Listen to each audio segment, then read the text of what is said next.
Good morning. If you would come in, find your seat. I would also ask that you silence your phones for the hearing.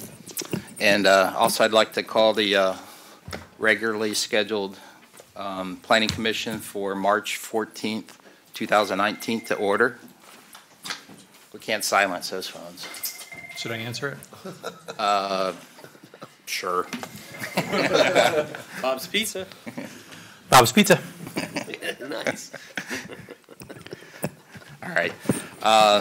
Thank you. I don't know. Maybe there is a silence. Silence your cell phones and your hardwired phones.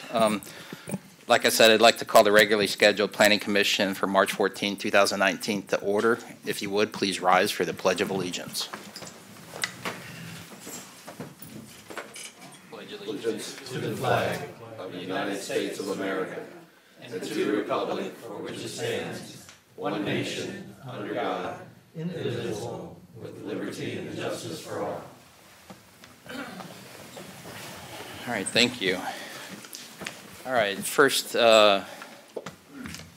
item we have is changes to the agenda. Good morning, Ms. Tusing. Are there changes to the agenda? Yes, good morning, Commissioners. There are 3 changes to the agenda. Item number 4, which is PDMU 1726 ZG, Havel Farms, North Manatee Investment, LLC, and Havel Farms. There's a revised recommended motion, and revisions to the staff report are attached to the memo.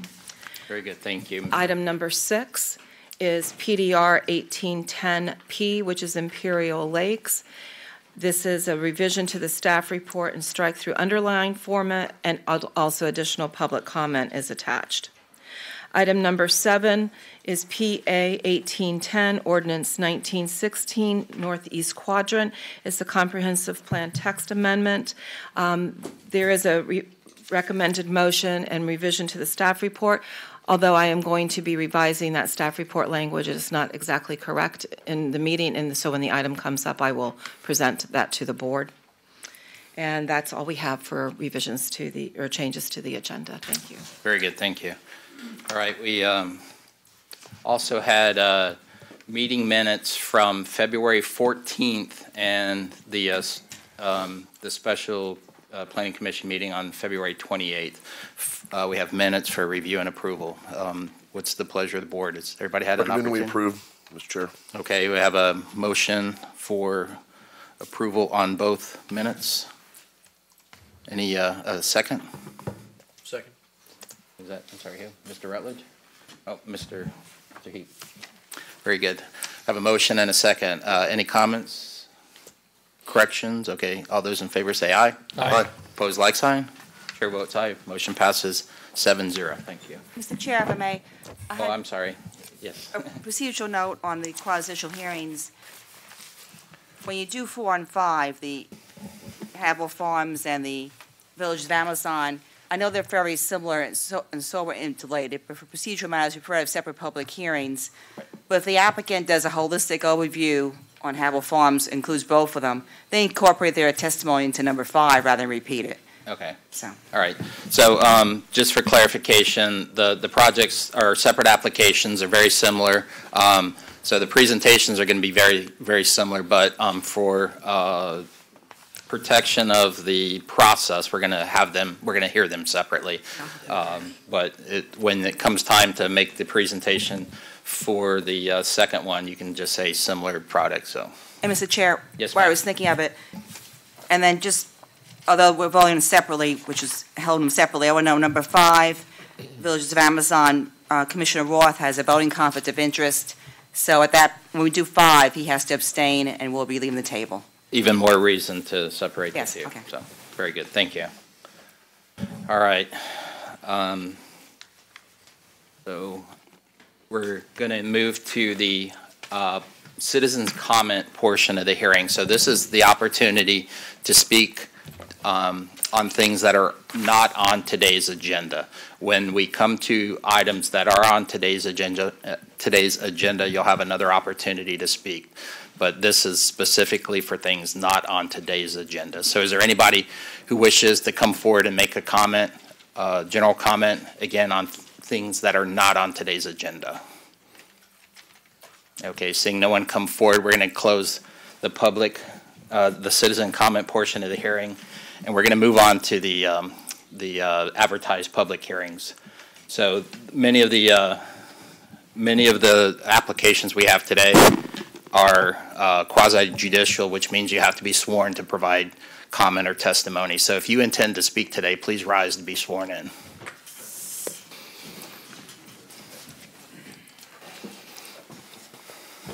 Swear or affirm that the factual statements and factual representations which you're about to present to the board will be truthful and accurate. I do. Thank you. Okay. Also, the applicant for items number 7 and 8, which are comprehensive plan amendments, asked that those items, if they could be heard first, they're typically just processes we have to go through. Is there any concern or issues? Okay. Ms. Tusing, yes, ma'am. Mr. Chairman, the only problem I have is number 7 is the one I need to revise the language. So until that's done, we can't really hear it. So noted. What am I hearing? All right. So we're going to go ahead and If we table could that just- idea. If that, yes, because I just. We're going to follow the published agenda then. All right. So the first item on the agenda is item number 4. Ms. Tusing, can you please read item number 4? Yes, Mr. Chairman. Item number 4 is PDMU 1726 ZG, Havel Farms, North Manatee Investment LLC, and Havel Farms LLC. It is a quasi-judicial hearing, and Rosina Leiter is the planner. This is a rezone of approximately 1,124 acres from agriculture, North Central Overlay District, to the Planned Development Mixed Use North Overlays District zoning district. It is generally located 3,250 feet north of Moccasin Wallow Road, 2,000 feet south of Buckeye Road, and on the west side of US 301 in Parrish.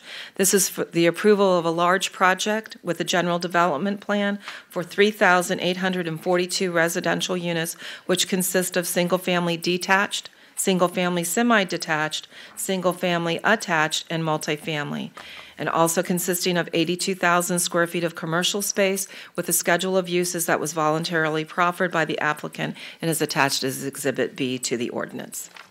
And both the representatives of the applicant and Ms. Leiter are here for presentation. Okay, very good. Thank you. I'd like to ask the planning commissioners, have there been any ex parte communications regarding this application? No, sir. No. Okay, seeing none disclosed, we're gonna move forward with the applicant's presentation. Who do we have for the applicant?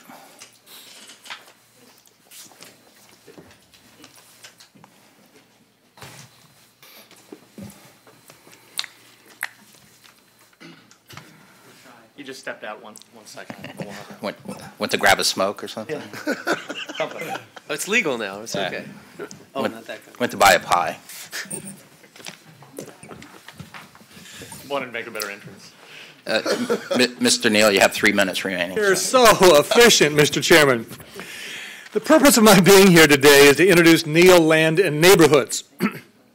Oh, I've been sworn. oh, have you? Okay. Yes. And who are you? My name is Pat Neal, 100 59th Street, Northwest in Bradenton, Florida. And you have been sworn. I have. Okay. My purpose today is to introduce Neal Land and Neighborhoods. As you know, Mr. Chairman, my dad and I have been building in Manatee County since 1968. My son John and I have been building here since 2004. We've built about 14,000 homes in Bradenton and Sarasota and about 2,000 home sites, mostly since 1974 under the name Neal Communities. The property, which will come before you in just a few minutes, is the first major project of Neal Land and Neighborhoods, which is a business owned by John Neal and me. Importantly, or at least importantly to the Neals, it will represent our commitment to the environment and preserving natural features, and a long-term commitment for our community, and above all, integrity, and it's what we say our guiding principles, that is, improving the lives of people who build with us. This land is branded as North River Ranch, but it is actually a collection of 4 different land use approvals, and we'll be taking them carefully in the fashion they were initially approved. The first approval has traveled under the name Amazon, and we call our company the Other Amazon, and Havel Farms, which is our joint venture with the Havnick family in Miami, who've owned their portion of the land since 1956. Apparently, you will not hear both items together, but separately.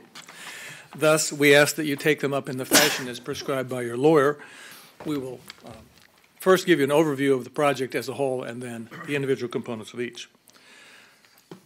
I'll close by saying I think you'll find over time that we will not only be responsible home builders in Manatee County, but also experts in master plan communities, placemaking, and place-led development. Our most important new resource and asset is our region's best and most experienced master plan developer, whose name is Tom Panasini. I would like to introduce Tom to you now and ask that he explain the award-winning projects that he's previously created and the important aspects as they relate to the North River Ranch, Amazon, and the Havel Farm. Very good. Thank Thank you, you. Mr. Chairman. Thank you. Good morning. If you could, please state your name and that you have been sworn. Good morning. My name is Tom Panaseni, and yes, I have been sworn in. Thank you. As Pat mentioned, I'm Vice President of Development with Neal Land and Neighborhoods, and I've been with Pat for a little over a year now. Prior to that, I was with Newland Communities and developed Fishhawk Ranch in Hillsborough County and the Bexley community in Pasco County. I've been doing master plan communities in Hillsborough and Pasco and in Northwest Florida for over 30 years. And I'm really excited to bring my experience to Manatee County. As Pat mentioned, North River Ranch will be planned for residential, neighborhood commercial, office, medical, education, and recreational amenities. Our residential segmentation will include a diverse product type such as townhomes, villas, front porch living, alley homes, conventional homes. We'll launch with about 5 or 6 builders. Neal Communities will not be the only home builder in North River Ranch. We'll have a good mix of both local, regional, and national home builders. Our job is to create a well-planned community at prices that people can afford and that Manatee County will be proud of. Could I go to the next slide, please? The cornerstone of North River Ranch will be our trail system, bike parks, and fitness stations. The trail system, which we refer to as the Emerald Trail, will both have soft surface, meaning shell, and hard surface, boardwalks, paved areas that will connect the community, connect our natural areas, connect externally to the commercial sites, to the elementary school, to the high school, also connect to east-west future connector roadway FF that's on the comp plan, as well as Fort Hamer. So we're really excited about the trail system. This is over and above required sidewalks. This is a dedicated trail system open to the public, and we're excited about it. I'm happy to answer any questions, and Katie Labar will now get into the details on our application. Thank you. Good morning. Good morning, Chairman, Commissioners. I'm Katie Labar with Stantec, representing Neal Land and Neighborhoods, and I have been sworn. Thank you. As you've heard, the project is Havel Farms. It's approximately 1,295 acres northeast in northeast Manatee County, located north of the villages of Amazon South, at the northwest quadrant of US 301 and Moccasin Wallow Road, south of Buckeye Road. It's in the urban fringe 3 dwelling units per acre future land use category. The existing zoning is agriculture and planned development mixed use. Approximately 1,123 acres is zoned agriculture, and 171 acres is zoned in the southwest quadrant of the project is zoned planned development mixed use. This area that is zoned PDMU was previously identified as Phase 4 of Amazon in the early iterations of that approved plan. Some may recall that Phase 4 presented several design challenges when it was part of Amazon, particularly for 2 means of access and cul-de-sac length. We've determined during the course of development of this plan that it made more sense to incorporate that portion into this project to promote a more cohesive site design. The general development plan identifies existing and future thoroughfare alignments. As Tom shared, Fort Hamer Road will bisect the property from north to south, with Road FF bisecting the property from east to west. Road FF will eventually connect to Sawgrass Road to the west. Landscape buffers are provided in accordance with the North Central Overlay District requirements, 20-foot greenbelt buffers along project edges and 50-foot buffers along thoroughfares. The site will comply with all applicable site access requirements. Again, primary access will be provided from Fort Hamer Road, US 301, and Road FF, and those locations, main access locations, are identified on this general development plan. The GDP contemplates 25% open space, which represents approximately 323 acres of recreational open space project-wide. The site has historically been used for row crops with no significant environmental features that were identified in the environmental narrative that is in your materials today and was prepared by Eco Consultants. There are no wetland impacts proposed with this development.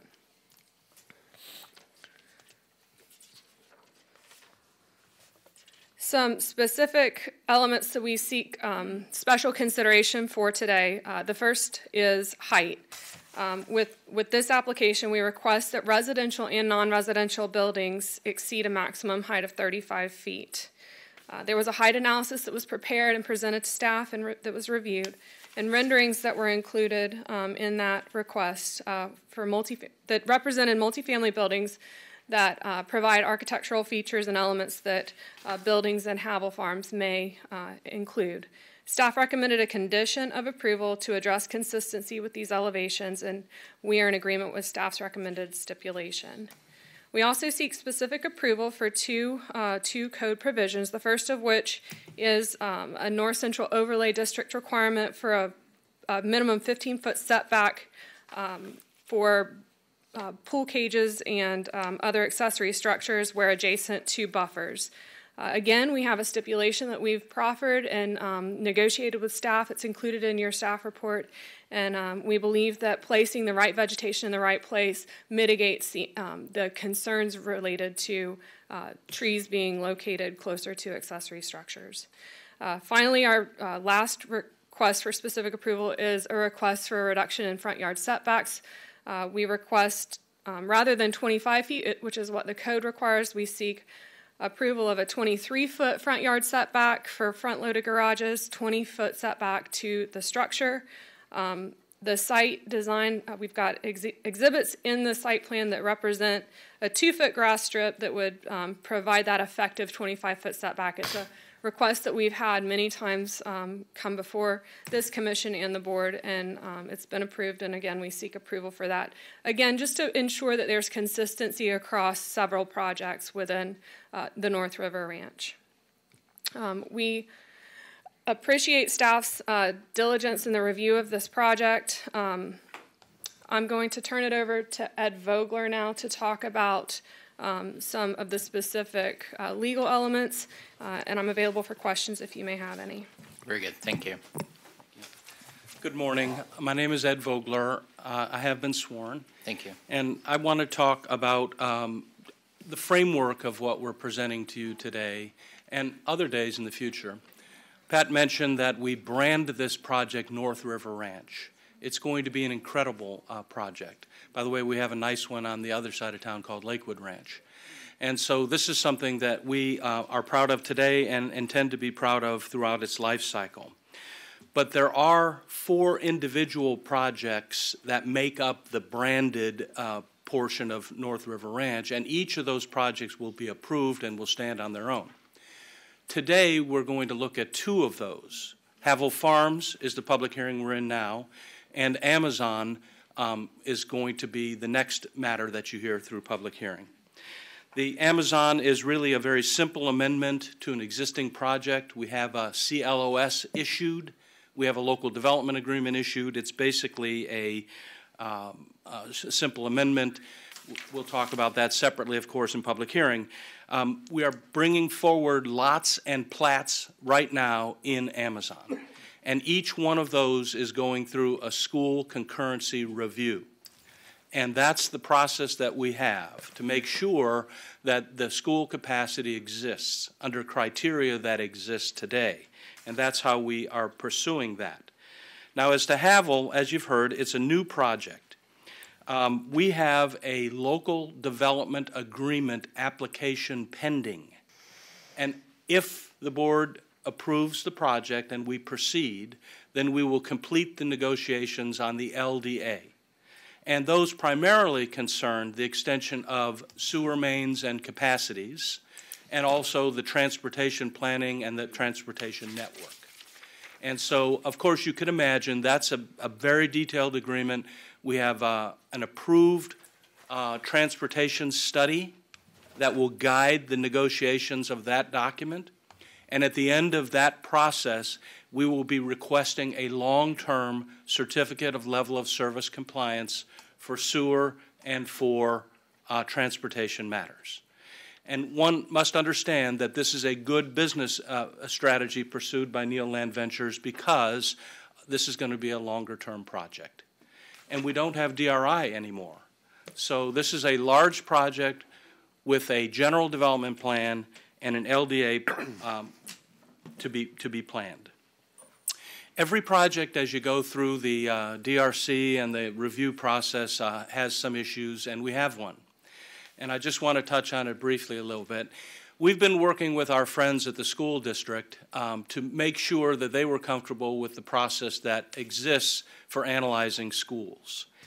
But we live in a legal environment also here. And while we're all friends and colleagues and we work on these projects together, there are codes and plans and case law that guide a lot of the things that we consider and deal with in these public hearings.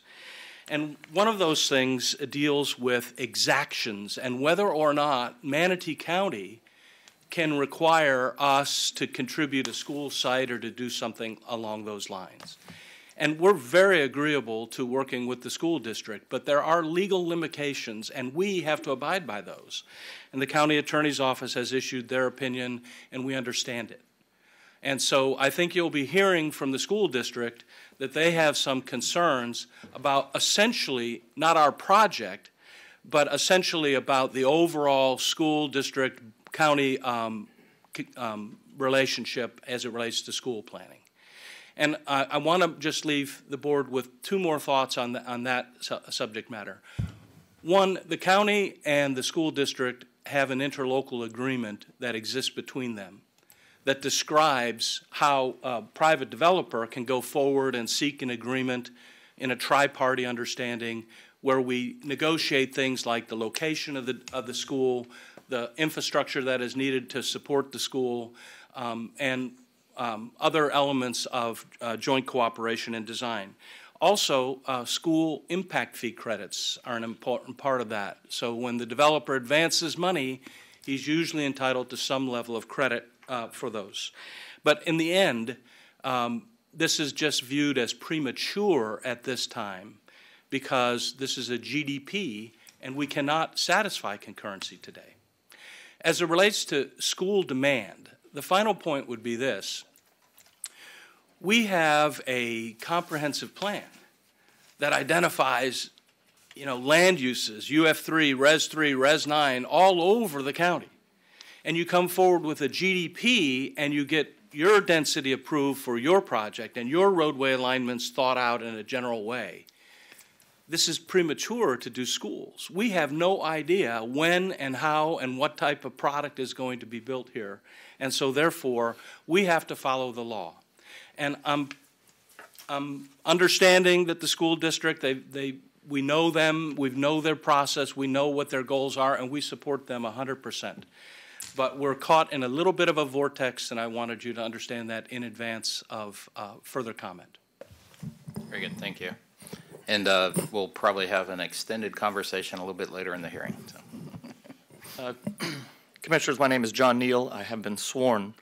Just to go quickly, we're running out of time. Just as a reminder, master plan community, well thought through, supportive staff, no impacts of environmental significance, an approved traffic study for both Amazon and Havel, 3 brand new schools, 2 under construction, 1 in planning, at a new high school, Continue. a new elementary school, and a yet as of unnamed State College of Florida campus. great planned trails, planned outdoor activity stations, dog parks, common area parks, support of your staff, which is important to us. We work with both school board staff and your county staff very well, and we appreciate their time and effort and input and support. And for all of these reasons, we ask that you support both the Amazon and the Havel project today, and with a positive vote. Thank you. Thank you very much. Thank you. Ms. LaBarre, can you please speak a little bit further to the concern with the setbacks? The rear yard setback? Sure, and what I'll do is I'll show the exhibit that's in your packet on the general development plan. Sheet 3 of the general development plan provides a typical lot detail, and within that lot detail, I can put it on the overhead for the audience as well.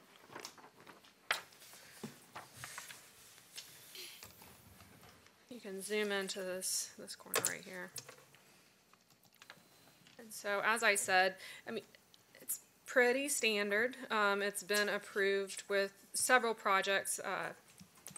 Actually, the main reason that we seek approval in this instance is because Villages of Amazon currently has these setbacks approved, and we want there to be consistency. But effectively, 25 feet is typically required. I understand the front. I'm talking about the rear. The Rear yard setback of 15 feet. Yes, ma'am. Oh, for North Central Overlay. Yes. Okay, exactly. my apologies. Not a problem. Thank you. Thank you for that clarification. I don't need an exhibit for that. My main question is if you could speak to what else is there that would mitigate the reduction in the setback. Is there a buffer in between? Do we have additional space? That's my main question. I want to understand what you're proposing. I want to understand if staff is supporting, and then what is the mitigation? Okay, so we're adjacent to a greenbelt buffer. You have a 20-foot greenbelt buffer outside of the residential lot. Mm-hmm. And so our argument is that the 15 feet additional that's necessary to keep I mean, the issue is having tree limbs interfere with your pool cage effectively. And so it's really about where you place that tree within the buffer to ensure that the conflict doesn't occur. Mm-hmm. And so we have a stipulation that's been reviewed by staff. It's been approved again in other cases, and it's being implemented today in Amazon, where you place oak trees within 10 feet, 10 feet of the exterior of the buffer, and then you have columnar form trees or understory trees closer to the lots so that you mitigate that potential for conflict. Mm-hmm. Again, in the roadway buffers, you have 50 feet outside of the lot, so it's all about where you place those trees in those landscape plans and the construction plan level to ensure that the conflict doesn't occur. Mm-hmm. And is it your understanding staff is supporting this? Staff supports our request, and again, we proffered the stipulations, and they accepted those stipulations as proffered. Okay, I just wanted to make sure I understood that. But okay, very good. Any additional questions for the applicant? I had one. Mr. Rutledge. In the traffic study, it looks like it's a consolidated study on the traffic, but it shows the capacity of the roadway out on 301 about 2,500 cars, and you're expecting to use about 1,800. Is that a good analysis? I'd like to ask that Frank Domingo, our traffic engineer, speak to that specific question, as he was directly involved in the development and review of that traffic study. Very good. And also, Mr. Domingo, can you please explain why it's in a DRI format, if this isn't a DRI? For the record, my name is Frank Domingo with Stantec, representing Neal Lands and Neighborhoods, and I have been sworn. To answer the first question, is that a correct assessment of the consumption of capacity on US 301? It is an accurate consumption of it, 1,800 PM peak hour trips with a capacity of 2,500 during the PM peak hour.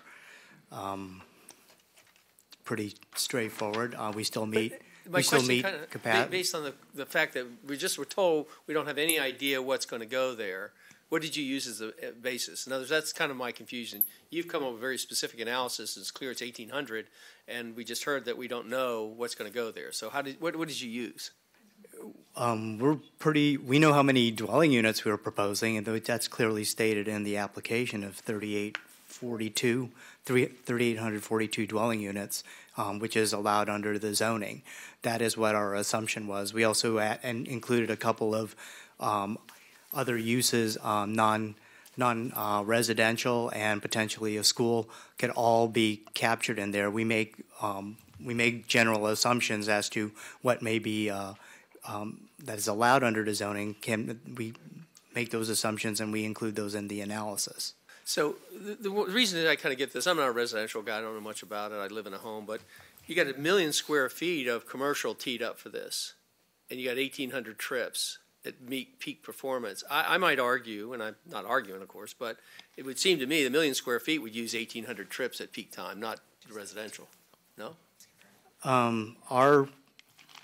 We assumed that we were only going to put 82,000 square feet of non-residential commercial type development. What's allowed under zoning is 1 million, but we're not proposing anything close to that. There are so many other parcels of land around that area that have proposed far more non-residential development that that's not what we're proposing for this one. Should the project exceed your estimate, what would happen? We'd have to come back and do another traffic study. Okay. If we go over 82,000 non-resident, the commercial type zoning. We'd have to do a whole nother traffic study. And if, my experience with this client is he is averse to doing more than one traffic study if he has to, because he knows I always have to do it, and he says I'm too much. I find you quite wonderful. So, so my other question is this. So with all the agriculture around there and my presumption that there's going to be a lot more development, what I'm seeing here is you basically absorb all the capacity and all the others will remain farms, kind of? No, if they, when they have to come in, I mean, we never assume that they're going to stay just as is, but the fact of the matter is they will be coming in after us. So the rules are laid out is that they have to account for our traffic. I do not think that they will always remain farms, but that's why FDOT has plans to widen US 301 to 6 lanes in the future. That's why it was designed to be that way. That's why we're including Road FF in our property. That's why we've already extended. We're effectively extending Fort Hamer roadway, which started as a 2-lane roadway, and already parts of it are already being constructed as a 4-lane roadway, making all these important connections to the transportation network. So I think that what's unprecedented in this area is you're actually seeing a significant roadway network being constructed literally before some of these things, these things are still in the planning phase. So if I can go on about the commercial, but that critical north-south route, that's additional, as much as additional 4 lanes parallel north-south along to 301 is a significant investment, and it's actually a really smart way to do it. I have to applaud the county for coming up with these agreements and finding a way to get them in technically before they're needed and before all this development is already on the ground, which doesn't always happen. May I ask one more question? Sure. So I can see why people would hire you. You seem very astute. Would you argue, though, that perhaps you've looked at the lower end of the impact of the travel versus maybe even medium or high usage potential? Are there ranges? Have you given us? I would say no. I think the amount of dwelling units that we have, I haven't seen us hit the amount of dwelling units we've ever projected. We always seem to come in under just because of site constraints, environmental constraints. There's a lot of different things that factor in on that. But I haven't yet to see us actually hit the ceiling of what we've actually assumed. Transportation engineers like to be conservative to a fault almost, and I think we are actually conservative in this case as well. Very good. And to answer your question, why did we follow the DRI standard? That was a requirement of staff. Okay, all right. Just to be clear, there's no, this is not a DRI, there's no, We were just trying to please. So you're well worth your money then. I'd like to think so. very good. Give it a raise, Pat. Thank you. All right, any additional questions for the applicant? Okay, seeing none, we're going to move on to the staff presentation. And then after we hear staff's presentation, we'll allow Mr. Penley with the school board to address some concerns. Good morning, Rosina Leider by the staff, and I have been sworn. I really don't have any slideshow. I would like to point the major aspect of this application. The applicant is rezoning approximately 1,100 acres from A to PDMU, and there is 170 acres that are already zoned PDMU that was part, like Ms. Lavar says, part of the Village of Amazon. The applicant follow the regulation of the UF3 future land use category, and they're proposing a maximum density of 2.99 dwelling units per acre. As a gross density, the maximum allowed is 3, and the net density is 3.99. Also, the applicant is asking for approval for a total of 3842 dwelling units and 82,000 square feet of non-commercial uses, and the site plan show the potential location of this parcel that's going to be in total 14 acres for a Florida ratio of 0.13. The maximum allowed is 0.35. The application show the location, the potential location of Road FF, and on the comprehensive plan, there is the flexibility to move the major thoroughfares, and the applicant is moving the major thoroughfares of Road FS a little bit to the north, instead to go to the border of the plan, like was that what is shown in the comprehensive plan, but transportation agreed that this comply with the regulation of the comprehensive plan. Here in the dog camera, if they reduce the size.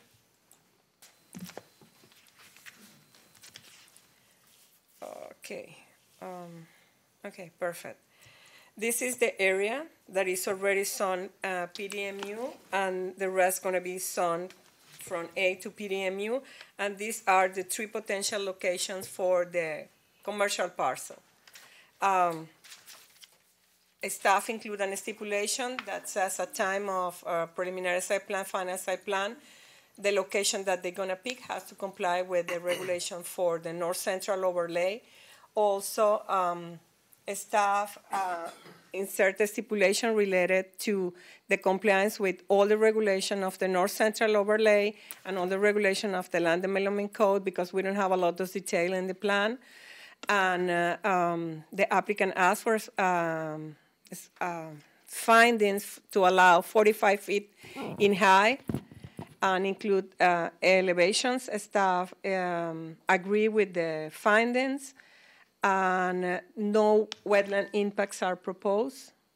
In general, we agree with all the findings of the project, and if you have any particular question, I can answer that. Very good. Any questions for staff, or does the other staff members have any points of concern they'd like to address? Okay, seeing none. Any questions for staff? Okay, very good. Thank you. Thank you. Thank you. So, Mr. Penley, I understand that the school board has an opinion on this project. Yes, thank you.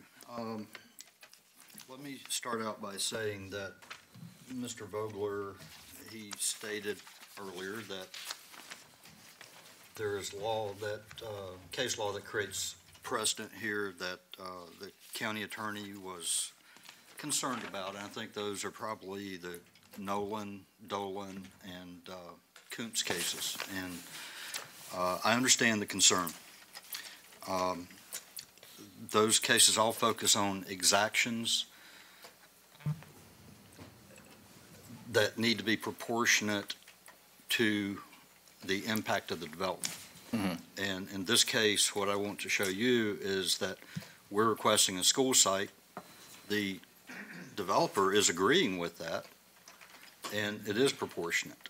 The issue is not with the developer. It's that the county attorney will not allow the stipulation that the developer and the school district agreed upon. They will not allow that in here. So with that said, let me just read this into the record. It says, I must inform you that the school district cannot currently support the application. The Havel Farms development is anticipated to have a significant impact on area schools. Because of this, school district staff has been working with the applicant throughout the process. We first approached the applicant and requested a school site on December 8th of 2017 through a school report, then followed up with a revised school report on January 29th, 2019, which again we requested a school site. And we met either via telephone or in person with the applicant on multiple occasions and exchanged numerous emails in jointly developing a stipulation and selecting a general location to ensure that a school site would be reserved within the development. The applicant has indicated a desire to have a school site within the development, and the applicant and school district jointly agreed on a stipulation. The county planning staff originally included a stipulation in the report that read, the school site shall be transferred to the school district at an agreed upon time. The impacts of the school will be accounted for in the applicant's concurrency analysis, and any such improvements necessary for the school shall be provided by the applicant, including roads and utilities extending to the site when required and consistent with the progression of development. The applicant shall be compensated for the school site with educational facility impact fee credits, which shall be based upon the fair market value of the land at time of transfer, as determined by the average of 2 land appraisals. One of the land appraisals shall be performed by the school district, and the other shall be performed by the applicant and certified to the School Board of Manatee County. The School District of Manatee County shall have the option to not accept said parcel, in which the case the applicant may use for other purposes, and the school district shall so notify the applicant in a reasonable period of time following identification of the parcel.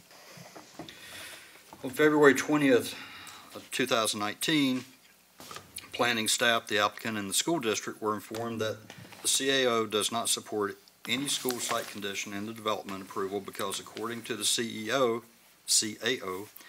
at this stage in the development review process, an insufficient factual basis exists to justify the exaction of the school site based on the desire of the school board reviewer for a new school.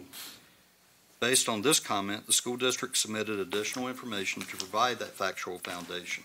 However, the CAO, as recent as yesterday, indicated that there is no desire for any school-related stipulation and provides further that, in their view, it is not even a proper subject for consideration. Again, due to the county's position, I must inform you that the school district cannot support the application.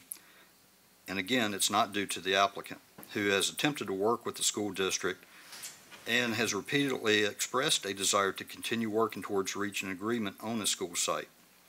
The CAO has indicated that there is not a school concurrency review with a sufficient factual basis because school concurrency cannot be determined at the general development plan stage of the development review process. Mr. Vogler told you the same thing. They are correct that concurrency is not locked in at this point in the process. It's locked in at a final site plan or a final plat much later in the process. But what the CAO misses is that this need for a school site is not based on a concurrency analysis. It's based on a planning analysis for future schools. You see, we have no school sites in this general area, nor do we need any additional ones unless these developments are approved. We do not need another school today. It is not a concurrency issue. It is a planning issue. We will not have capacity to serve this development or other developments in the area schools as they begin developing. You see, today we have concurrency available in the adjacent service area, but as we start accounting for this development with final site plans and final plats, we will run out of capacity. So that's the point. If we don't get a school site in this area, then we are planning to fail. We want to plan to address the growth approved by the local governments before the concurrency level of service is exceeded. Unfortunately, once the GDP is approved, there is no requirement for the applicant to work with the school district on a school site.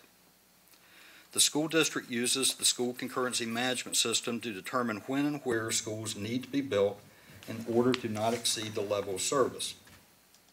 The school district does not have school capacity available in elementary or middle schools in this service area.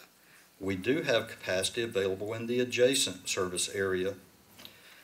However, the nearest school with available capacity is Myakka Elementary. The school district would have significant transportation costs, and we're not allowed by law to zone these students to this school strictly based on school capacity being available in the adjacent school service area. The applicant's Howell Farms project proposes 3,842 dwelling units, which is projected to generate 742 elementary students. That's 89% of an elementary school. 319 middle school students. That's 27% of a middle school. And 223 high school students, 11% of a high school. The adjacent property, which you'll hear which you're considering today, the Villages of Amazon South, that project proposes 1,999 dwelling units, which is projected to generate 33% of an elementary school, 14% of a middle school, and 18% of a high school. Those 5,841 dwelling units combined are projected to need school capacity for 122% of an elementary school, and 41% of a middle school, and 29% of a high school. There are several other properties in this area with additional entitlements. The school district is moving towards a K-8 school model with 1,200 student stations, resulting in a capacity of 1,080 students. The projected number of K-8 students from Howell Farms is 1,061. That seems to be a pretty close fit.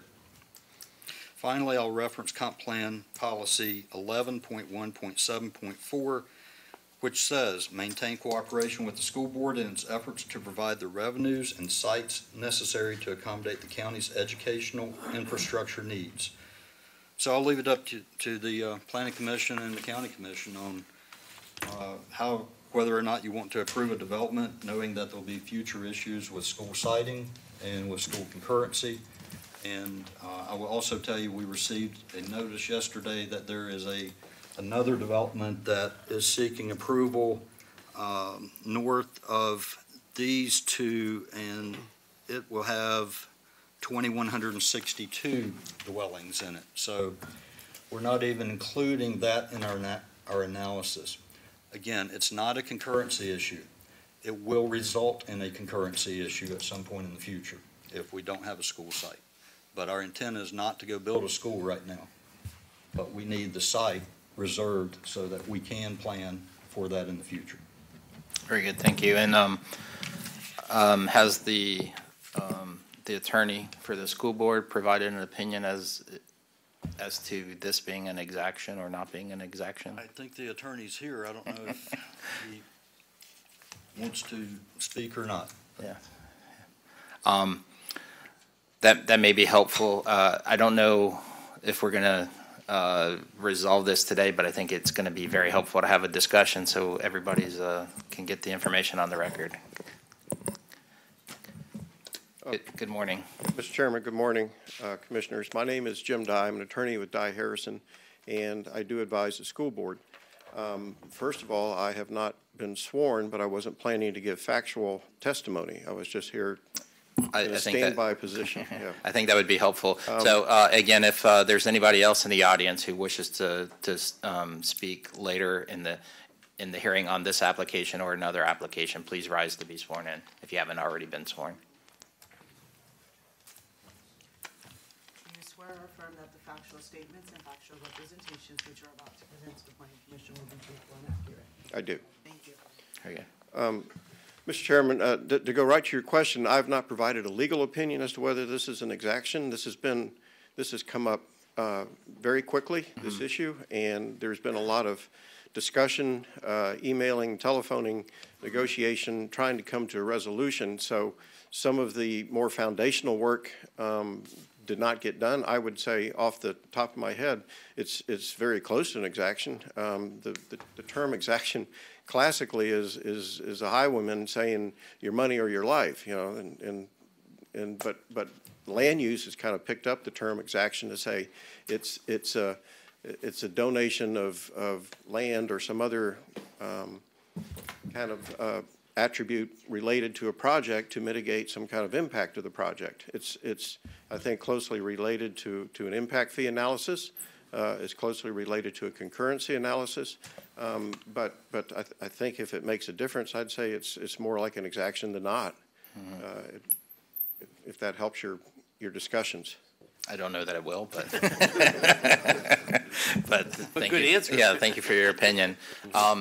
Mr. Neal, I see you queuing up, but I'd like to get some input from the county attorney's office and make sure we've heard Mr. Penley represent what his understanding of the county attorney's office opinion is. I'd actually like to hear it from the county attorney's office to make sure we understand what the issue is. Ms. Shank. Thank you, Mr. Chairman.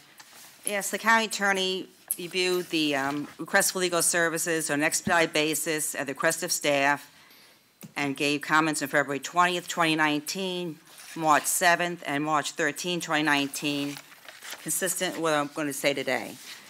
Basically, the framework we're operating under is the concurrency statute in the Florida statute, section 163-3180. There's an interlocal agreement called Amended and Restated Interlocal Agreement for Public School Facility Planning between the school board, Manatee County, City of Bradenton, City of Holmes Beach, City of Palmetto, Town of Longboat Key, and into in 2010. That was required by the school concurrency statute at the time. Now school concurrency is optional, but Manatee County is still pursuing keeping that in the concept plan. Each local government then had to amend the concept plan and amend the land development code to implement school concurrency. So it was quite an involved process. At that time, the school board requested that school concurrency consider the adjacent service areas. So if there's capacity in the adjacent service area, there's no deficiency. So as Mr. Penley stated, there is no deficiency at this point. Why is that important? Okay, then we look at the U.S. Supreme Court case in 2013, if you've heard mentioned before, Kuntz versus St. John's River Water Management District. And basically, reading all these together, you have to have your study and data analysis done first before you ask the developer to donate property. And you don't do it by stipulation. You get them to sign an agreement in writing concerning that. Now, the school interlocal agreement complies with the Kuntz case. It clearly states if there is a deficit, which we don't have here, there's a process for a developer to request a development agreement. It would be a three-party agreement. Instead of just with the county and the developer on sewer and traffic, it would be the county, the school board, and developer and schools. And like Mr. Vogel stated, impact fee credits, all that plays into that very complicated negotiation, which is later subject to approval of the respective governing boards. So at this point, what we said, without that data analysis to show a deficit, we can't stipulate anything. And if there was a deficit, the process is a development agreement, not a stipulation. We can no longer do stipulations for planning reasons. That was done with the Kuntz case. And basically, I spoke to Ms. Dye on the phone. I said the school board has rethink their position and wants to change the interlocal agreement. There's a process for that. It negotiates with all the cities, the county, and the school board, interlocal agreement. It may require council plan amendments and land development code amendments. But at this point, we have to accept the documents as prepared. Very good. Mr. Chair, could I add a little bit sir. to that, please, to my colleague, Ms. Shank? Yes, sir. For the record, I am Chief Assistant County Attorney Bill Clegg. I don't think it's appropriate for Mr. Penley to attempt to advise this Planning Commission on the constitutional case law of exactions. The County Attorney's Office has a wealth of experience at litigating those issues. And we know what we're talking about. And when we advise against this, it's for good reason. There is a statute, 70.45 Florida statutes, that says You cannot waive the right to challenge a local government for an exaction, at least under that statute. It doesn't matter if they agree on the record. It doesn't matter. They can still sue us. It's happened to us 3 times. So it doesn't matter. You can sell the property, and that's what's happened. If they sell the property to somebody else, that's happened to us twice, then they can sue us. So the Planning Commission needs to follow our advice on this issue. It's our job to protect the legal interests of the county. If they want to negotiate a real estate purchase, they can't use our police power to do that. That is not appropriate. It's not legally defensible. Understood. So I think to summarize the concern, that it would be that this would be viewed as a conditional approval, that the approval is conditioned on the fact that a school... A real estate purchase. Yeah. They can't develop unless they make a deal to sell real estate. Mm-hmm. We cannot do that in this context. Mm-hmm. You can't do it outside of concurrency.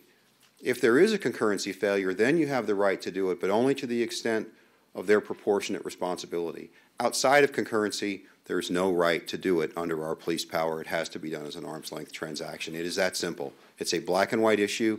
The courts treat it with heightened scrutiny. They put the burden on us. Mm-hmm. If there's a challenge, I know Mr. Neal prides himself on not suing the county. He's been very good about that. But his property can be sold, and the next party in the chain of title could do that, and there's nothing he can do to stop them. So we have to protect the county from that eventuality. I hope the Planning Commission understands that. All right. I think we understand the issue. What is the clear solution then? If it's not that it be tied to this process, it sounds like Mr. Clegg was indicating that it needs to be an arm's length transaction, and how does that fit within the framework here? Well, Mr. Chair, I think the Planning Commission has to focus on this project right now. We're in the middle of a quasi-judicial hearing, and we can't solve the world's problems. Right. Right. So, Mr. Rutledge. I'd like to get the rest of the board's opinion, but my position, based on the information and the condition and the general conduct that's been carried on, I'd like to postpone this until we get some real clear recommendations other than what we've heard today, because I'm a bit uncertain as to what is the best approach, and so I'd like to hear what the rest of the board thinks. Well, related to that, I don't know that a continuance would solve the issue. I think the county has an opinion based on the county attorney's office, based on the framework that they have to operate within, and the school board has theirs. So I think that we're at a bit of a impasse with regard to making the two processes fit together to meet everybody's need. But what is the opinion of the commission? Is there what, Mr. Schmock?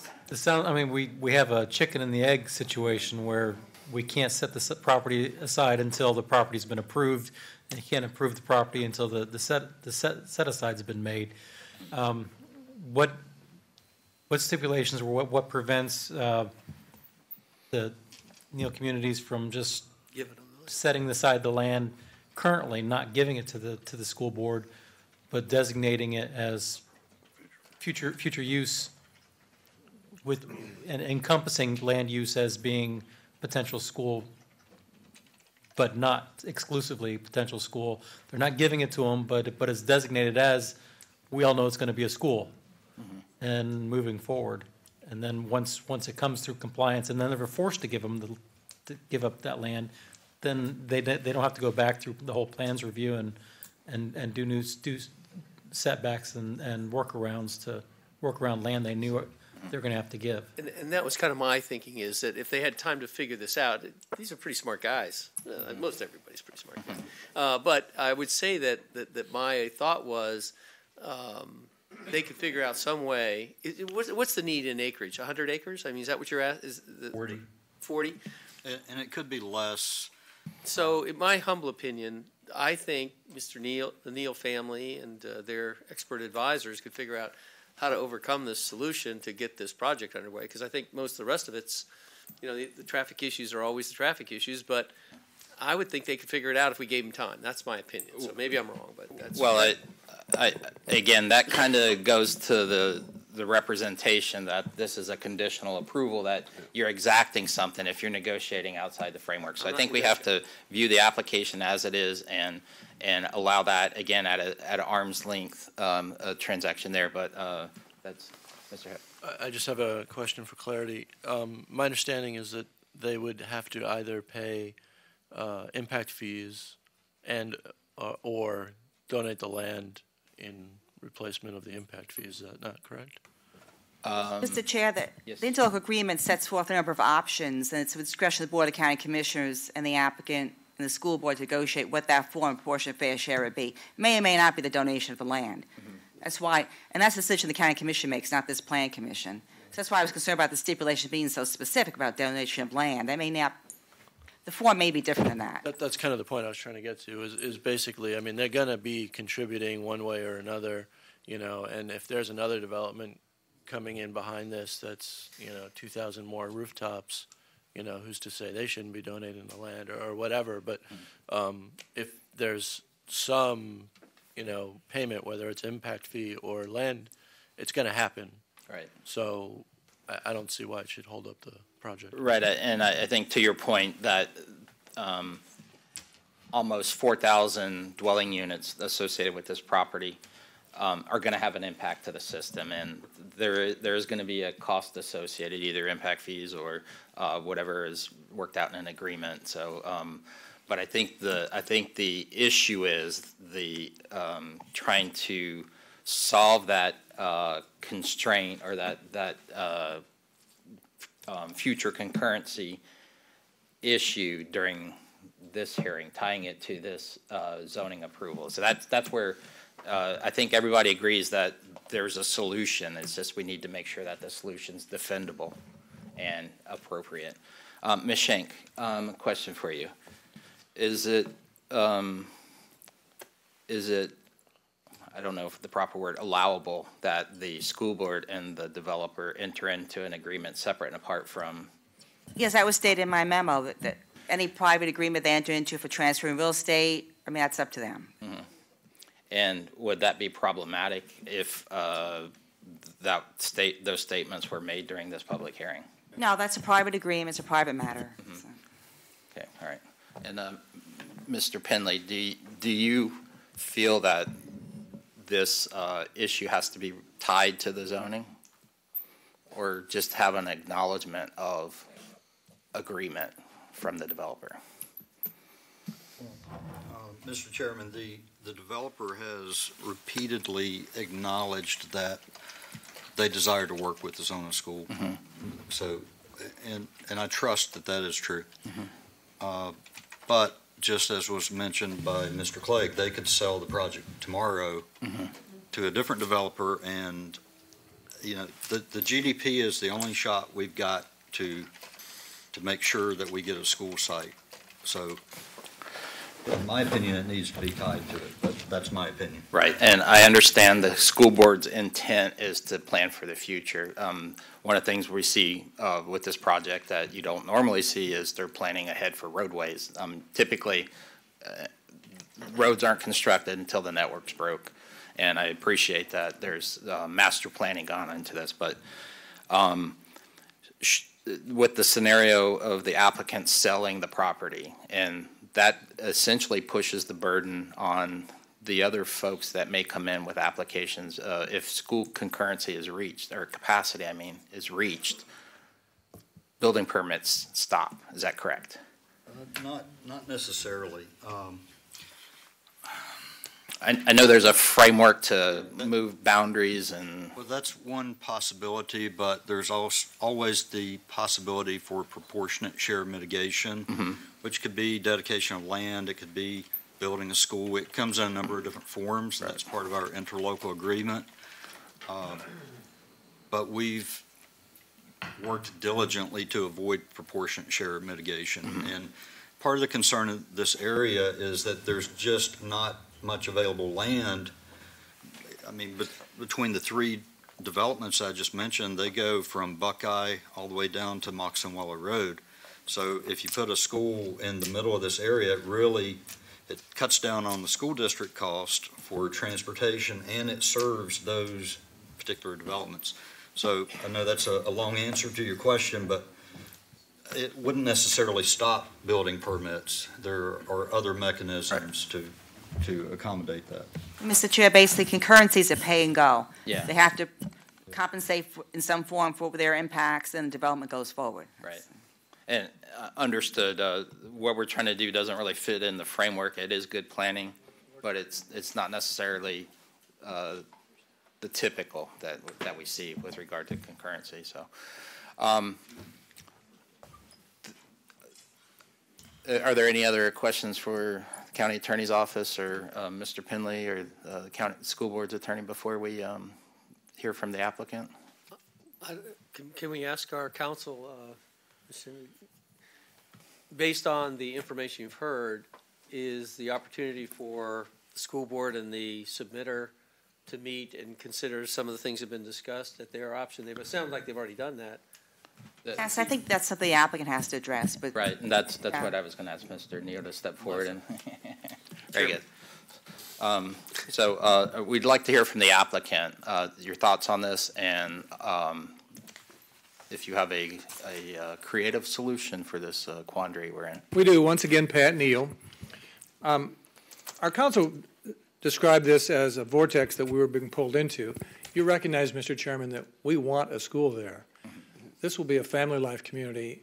We have 2 A schools, and I want to make it clear and on the record and under oath that we want to have a school. We'll work out a program for a school. It will meet the standards of Nolan, Dolan, and Kuntz, and we respect your county attorneys protecting the interests of Manatee County. I counted in our fingers how many properties we'd finished in Manatee, or not my fingers, I make a list. We have 99. We did sell 1 property, Summerwoods, across the street, but we really don't sell our communities. We want a school, and we plan to build it. Now, Mr. Vogler is going to put on the record what we will commit to, and we ask that you accept that as a compromise. The only thing we cannot accept, may I say in all due respect, Mr. Rutledge, is a delay. We've had 23 months of fun on this.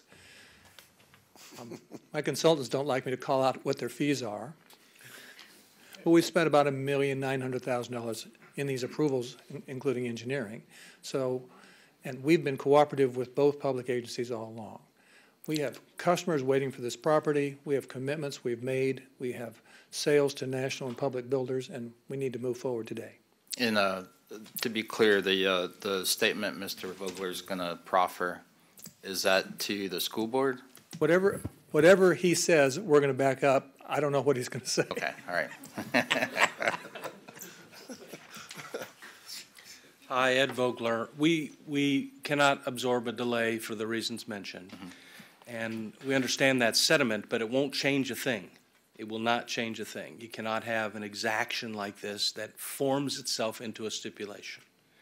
So what you heard from the Chairman and Chief Executive Officer of the current landowner is that we intend to have a school, and we will, as a representation to this board, to give you comfort, we will, within 3 years of the approval, pursue a development agreement as defined in resolution number 10-109, which is the amended and restated interlocal agreement previously referred to, with the school district of Manatee and Manatee County. And the agreement will set forth the mutually agreed upon terms concerning location of the school, the project boundary, the methodology for valuation of land, as well as a method for compensation for land and improvements that exceed the proportionate share of the development. These improvements may include, but are not limited to, the extension of roads and utilities to serve the site. And so I'm not proffering that as a stipulation.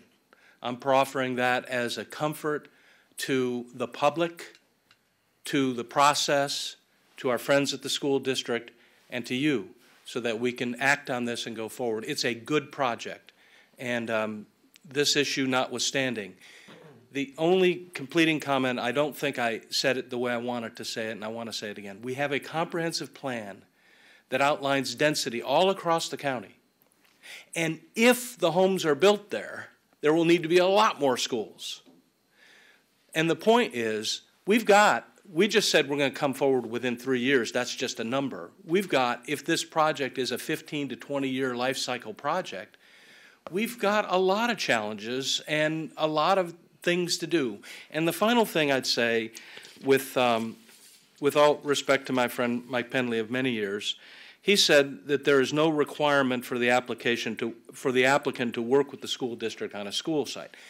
There is no regulatory obligation.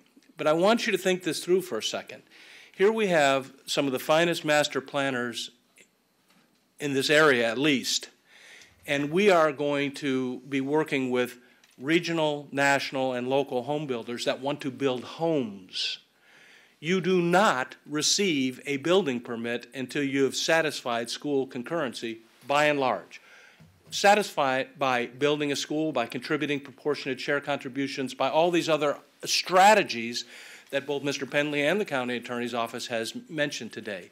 But the point is, how do you bring a project forward like this without solving this issue? You don't solve it by a two-sentence stipulation in a zoning ordinance. And I think that's basically, at its gravamen, the issue that you're presented with here today, because we agree. The process is not allowing for it today. So please vote yes. So to address your statement, you made the statement to the board. What I need to hear is a statement to the school board, the commission. So I have to feel that the school board is comfortable with the approach that's the promise you're making to the school board under the framework. The school report, it says this does not reserve capacity reserve capacity for concurrence. So we can't do that through this process anyways. So the framework that we need to provide comfort for the school board, it sounds like a separate agreement, either part of the LDA or a separate agreement, and then something subsequent with the county as a third party. Is that? Yes, if I wasn't clear enough, I actually was representing to the public, and I think the school district, this board, Again, I just want to clear that it's not conditional approval, that the process we're going through is separate and apart. It's related to, but separate and apart from the school issue. From the comfort approval. Yes. Regulatory approval is one thing, comfort approval is another thing. These people could sell the property, they don't, they could in theory, but they honor their commitments, and we're making this commitment to him and to our friends on the school board and all the people in the school district that are going to live in Parrish and enjoy this lifestyle. Very good. Very good. Mr. Pendley, what are your thoughts on a resolution? Because we have an application before us that has been reviewed and endorsed, I guess is the proper way, by staff and the county. The concern is that the school board is taking a position that's counter to this. And please understand, I want to be very clear on the record that that is the only concern we have with this application. Right. I mean, we have worked in good faith with the applicant repeatedly. There's been no resistance for a school site. Again, it's just once the GDP is issued, we don't have any teeth, any regulatory teeth, to get a school site. Now, will they come forward? I think Mr. Neal knows that this is a good thing. It will help sell his community. But that's something for this planning commission to decide. Right. To address your statement that where the teeth are in the process, I would presume it's more in the concurrency process, not the entitlement process.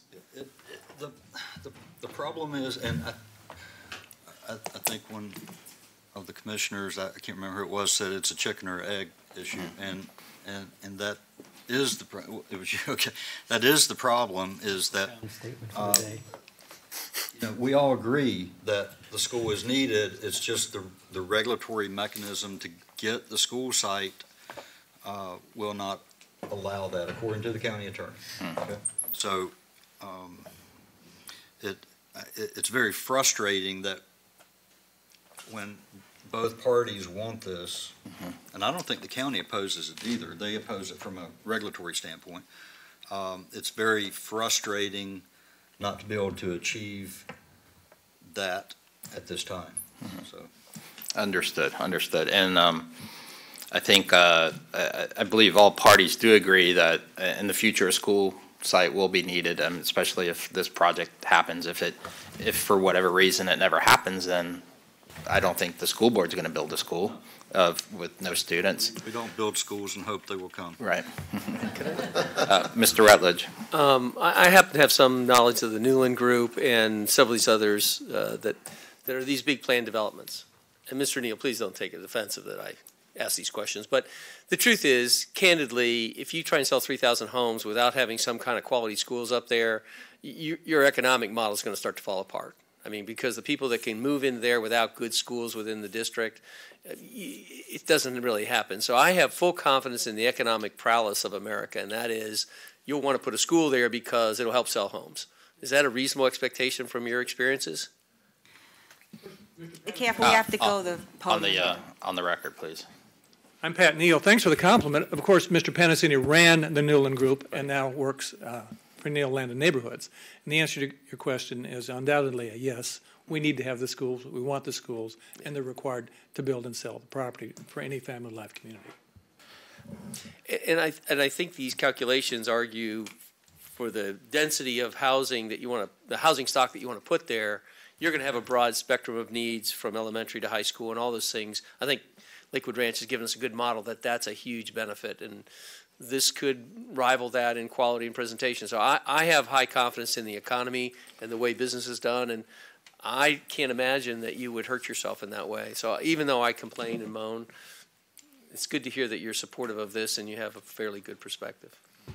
Any other questions, comments, concerns? We're actually in staff presentation, so we kind of had a trip down a dirt road here, so let's get back on track. So if there's no other issues here, we're going to have plenty of time to deliberate this when we call it to a vote. So if there's no other questions, any additional input from staff? Okay, seeing none, we're going to go ahead and move to the next part of the hearing and go to public comment. So is there anybody in the audience who wishes to come forward and make a statement regarding this application? Anyone at all? Anyone? Okay, seeing no one come forward, we're going to close the public comment portion of the hearing, and we're going to go to staff closing comments. Anything for that? Very good. And then the next part of the process is the applicant rebuttal. So, okay, I think we've beat that pretty well. So, all right, applicant defers their rebuttal. So I'm going to close the public testimony portion of the hearing, and we're going to go to deliberation, discussion, and consider a motion. First of all, I'd like to acknowledge that we're in a position where it's difficult. We can't give everybody everything they want with regard to the parties involved. So just my very simple explanation of how I intend to proceed is that I have to view this as a citizen of the county, and my position here as a quasi-judicial hearing, we're acting as judges, is to put the county in the best position for success. You know, what can we do to protect the county from processes? And I think it would be foolish with respect to that to ignore what the county attorney's office says. I also understand the school board's intent and the applicant's intent to plan for the future. That's appreciated. It's not, apparently it's not required by state statute or county ordinance, but it's being proffered. So I think there's a way to come to a solution. I don't know that it's going to come through the rezone, though. That's just my thoughts. Other opinions, other thoughts? You know, I do think there's a way to just try and do what's right. You know what I mean? And when I look at this development and I hate to say this while Mr. Neal's here, and the Neal communities, I do think we are dealing with certain types of people in certain situations that are part of the community. And so the fact that the legislature or a group of attorneys, not here present, of course, make it hard to do the right thing, I still want to do the right thing. I think this project's got a lot of merit. I love the idea of the kind of neighborhood that you can develop. And I think forward thinking like that for our community is good for all of us. And so I'm going to be supportive of this, although we can find fault with everything, right? My wife does every day. So I think that I'm going to be supportive of this with the hope and expectation that this will get resolved without our pressuring, cajoling, or requiring anything further, that they'll do the right thing to benefit everybody involved. Very good. I'd like to echo Commissioner Rutledge's comments. We've always found that Neal Communities has always been a good partner with any community that, or jurisdiction they built in. I find this project very exciting for our community and our county. I find, they have always stood by what they've said. Neal Communities has always been supportive of their projects. I understand Mr. Clegg's, concerns, what they sell it tomorrow. But I would be supportive of this project also. Other thoughts? Yeah, I'd just like to say that in all the years I've known the Neal family, it's truly his intent to sell the land one lot at a time, and he'll do that very expeditiously as soon as he's given the opportunity to. So I'm in full support of this project as well. All right, very good. Anything else? Mr. Chair, just note that the record in motion is the update memo. Okay, very good, very good. And then also, I'd like to encourage the applicant and the school board to come to an agreement that can be be stated definitively before this gets to the board that an agreement has been reached and that the school board would support the application. So, all right, Mr. Chair. Mr. DeLesline. Based upon staff report evidence presented, comments made at the public hearing, and finding the request to be consistent with the Manatee County Comprehensive Plan and Manatee County Land Development Code as conditioned herein, I move to recommend approval of Manatee County zoning ordinance number PDMU 1726ZG as recommended by staff. In the update memo. In the update memo. Your voice changed there for a minute. I did. I was I'll shocked. second. Mr. Ron, second. All right, any additional discussion or deliberation? Okay, hearing none, the chair's going to call the matter to vote. All those in favor say aye. Aye. Opposed, like sign. Chair votes aye. Motion passes 7-0. Thank you. All right, we're going to go on to the next application, which is hopefully not as detailed as this one, which is Villages of Amazon. Ms. Tusing, can you please read Village of Amazon into the record? Yes, item number 5 is PDMU 1806G, which is related to PDMU 1337ZP, Villages of Amazon South, Parish Holdings LLC, and Amazon Land Co. LLC.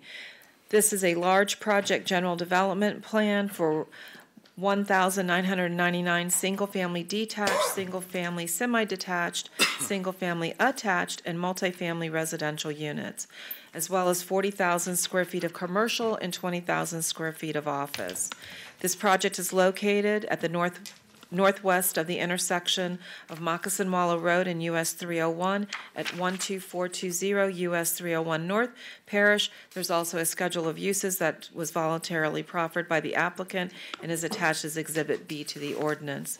The applicant's representatives are here for their presentation as well as staff for theirs. Thank you. Mr. Chair, just for the record, Commissioner Roth has been advised he's a voting conflict of interest and will abstain. Okay, all right. All right, very good. Before we hear from the applicant, let me ask the Planning Commission, have there been any ex parte communications? No. No. Okay, hearing none identified. Thank you. Good morning. Good morning again. How many school sites are on this one? None on this one. Again, I'm Katie Labar with Stantec, representing Neal Land and Neighborhoods, and I have been sworn. The project that you have before you now is the Villages of Amazon South. It is directly south of the project that we just heard. Just to give you a little bit of history, very brief history. Well, before I start that, for the record, I'd like to expedite this presentation, I would like to incorporate my testimony from the previous presentation into this presentation. So the only things that I'm going to cover right now are the things that are unique to Amazon. Very good, thank you. So in 2014, the site was rezoned from Plan Development Residential to Plan Development Mixed Use, retaining the North Central Overlay District. A PSP was approved for 1,999 dwelling units, 40,000 square feet of commercial floor area, and 20,000 square feet of office floor area. The project, as we've stated before, has an LDA and a CLOS, and it's actively being developed. 499 detached units have been approved in Phase 3, and 299 units have been approved in Phase 1. Phase 4 has been moved from Amazon to Havel Farms, and so the project boundary and acreage has been reduced but the entitlements that were approved in 2014 remain with this application. Today, the project acreage is 1,032.23 acres. So it's still 1,999 dwelling units, 40,000 square feet of commercial, and 20,000 square feet of office. So the two main reasons for this application are to confirm that the unit types and unit counts can shift between phases without further review by a board, and to amend the project boundary to transfer Phase 4 from this project to Havel Farms. The site is located near the intersection of Moccasin Wallow Road and US 301 in the northwest quadrant. The underlying future land use category is urban fringe, 3 dwelling units per acre. And the site is zoned Plan Development Mixed Use, retaining the North Central Overlay District. The general development plan identifies existing roadways. Fort Hamer Road has been constructed to the southernmost entrance into Phase 3. Intersection improvements along Moccasin Wallow Road and Fort Hamer Road are being coordinated through the construction of the Fort Hamer improvements. Landscape buffers are in accordance with the North Central Overlay District requirements, which require 20 feet along the perimeter and 50-foot wide buffers along thoroughfares. The site complies with applicable site access requirements. Primary access is provided from Moccasin Wallow Road, Fort Hamer Road, and US 301. And again, those access points are identified on this general development plan. The GDP contemplates approximately 28% open space, which represents 293 acres of recreational open space. According to the large project narrative that's in your packet today, and information provided by Eco Consultants, the site contains approximately 113 acres of wetlands, which is comprised of freshwater marsh and mixed wetland hardwoods. There are no wetland impacts proposed within the limits of this project. Again, the testimony given earlier regarding specific approval and requests for additional height carry over into this presentation. Just in closing, we again really appreciate staff's diligence in reviewing this project. They've been very open, very communicative, and have really worked hard to help bring this application forward to you today. The application, as presented, is in full compliance with the Comprehensive Plan and Land Development Code, and for that reason, we ask that you recommend approval today. With that, I'm going to turn it over to John Neal for closing comments. Thank you.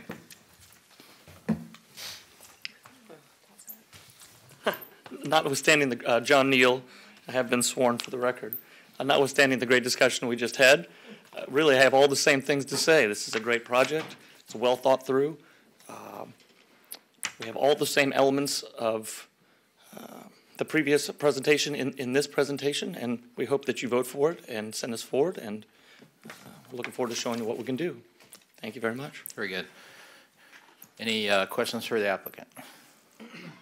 Okay, seeing none, we're going to move on to the staff presentation. Good morning, Rosina Leider by the staff. I agree with the information that Ms. Lavar entered into the records, and I would like to point in the document camera what is the difference between the current project that is approved for Villages Amazon and the proposal. The applicant is proposing to remove this portion of the site to Havel Farms And that means that reduce the site in 171 acres and maintain the same number of units, 1999 units. The location of the commercial areas was located in this corner of the site before, and right now they have two potential locations, one along Moccasin Water Road and another one in the southern portion of the site with access to US 301. And the applicant is proposing to reduce a little bit the size of the lots to match with what they're proposing with Harvard Farms. The density is increasing from 161 to 194, and this is in compliance with the UF 301. And I don't think so. The other major, the other change is like previously, Road SF was shown in this corner of the site, and like we discussed with the previous application, Harbor Farms, Road SF is running entirely with another project. If you have any particular question, I can answer your question. Staff agree with the findings and recommending approval. Very good, thank you.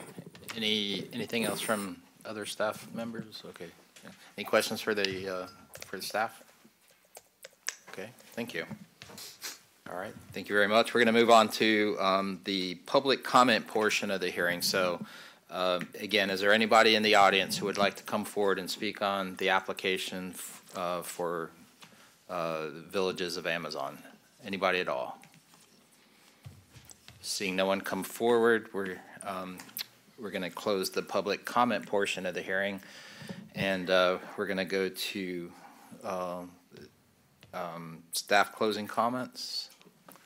It seems uneventful after the last discussion. I feel like we should talk about something. Stormwater, maybe? Parking? Okay. So, all right. Nothing from the staff. Applicant closing comments. Nothing from the applicant. Deferring. Okay. So I'm going to go ahead and close the public comment. I'm sorry, the public hearing portion, and we'll go to deliberation or discussion or. Mr. Chair, I'd like to make a motion. Very good. Based upon the staff report, evidence presented, comments made at the public hearing, and finding the request to be consistent with the Manatee County Comprehensive Plan and the Manatee County Land Development Code as conditioned herein, I move to recommend approval of Manatee County Zoning Ordinance Number PDMU 1806G as recommended by staff. Very good. We have a motion. Is there a second? Second. Mr. DeLesline, second. Any discussion, deliberation?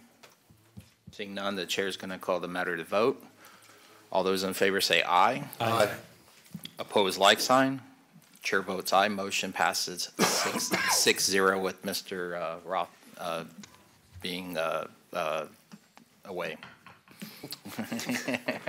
On leave of absence. Being sequestered. So. All right. So that closes that application. So we're going to move on to the next item, which is item number 6, Imperial Lakes. Very good. All right. Good. Item number 6 is PDR 1810P, which is Imperial Lakes Residential. It is a quasi-judicial hearing. This is for a preliminary site plan for 66 single-family detached residential units on approximately 71.40 acres, and it is located south of Bobby Jones Court, approximately 0.5 miles west of Interstate 75 in Palmetto, and it is currently zoned planned development residential. And the applicant's representatives, as well as Jamie Schindelwolf, are here for presentation. Very good. So who do we have for the applicant? Good morning. My name is Clint Cuffle with WRA Engineering, Vice President, 7978 Cooper Creek Boulevard here in University Park, Florida. And you have been sworn? And I have been sworn. Thank you. Again, Ms. Tusing led us off here. This is the Imperial Lakes Residential Project, 66 single-family lots. I'll go through a brief presentation here to kind of give you some project specifics. Here's the aerials of the site so you can get an idea of the location. It is the southeast corner of Moxonwalla Road and I-75. It's It's within the existing Imperial Lake Woods subdivision and the golf course, the Moccasin Wallow Golf Course. The aerial to the right kind of zooms in a little bit further. There is the main parcel that we're developing is the one on the left there. It's 56 acres. That's where we're proposing the 66 lots. The parcel on the east side is actually a parcel that we're going to create floodplain compensation storage in. It's owned by that same applicant. Here's a site plan on the right, a colored site plan of the main 56-acre parcel. As you can see, 66 52 by 120 single-family lots that match into the existing Imperial Lake Woods development. The parcel on the east is 15.33 acres, and again, it's strictly for floodplain compensation. Later on in the presentation, you'll see how we're going to get the dirt from the floodplain compensation area to this area without going through the residential community. Like I said, we're here today. This site is already zoned PDR, so we're not asking for a rezone of this project. We're just asking for, it was PDR without a site plan, so we're kind of here showing with the site plan proposing 66 units. Our future land use is Res 6, so up to 6 units per acre in the comp plan. We're requesting 1.2 units per acre, so very low on the allowable. Site history, like I said, it was part of the Imperial Lake Woods project back in the day, so it was rezoned PDR. I'm not sure exactly when that was, but it was a while ago. The fairways just to the north of Imperial Lake Woods had various plats between 2000 and 2005 approved. With those plats, there is a access connection at the very northeast corner where I'm pointing to now. That was a 50-foot wide road access connection platted when Imperial Lake Woods, this fairway subdivision was done. Again, the property owner that currently owns the property, that the applicant owned at one time the whole Imperial Lake Woods project. This is the last parcel that this one and the floodplain comp area, last parcel they currently own. The surrounding zoning and land uses on the zoning map here. Again, we're just to the north of us is the PDR, Imperial Lake Woods subdivision. South is actually unplatted land, A1. There's a couple single-family residential units down there. To the east, again, within Imperial Lake Woods subdivision, and to the west, we do have some mobile home, manufactured home community at 4.5. The important thing is, I'm saying, is we're not requesting a rezone. It's just a PDR with a site plan. Site design details, I kind of went over that earlier. 52-foot wide lots, 120-foot deep, 66 single-family lots. We do have three ponds, as you see on there, shown in the community.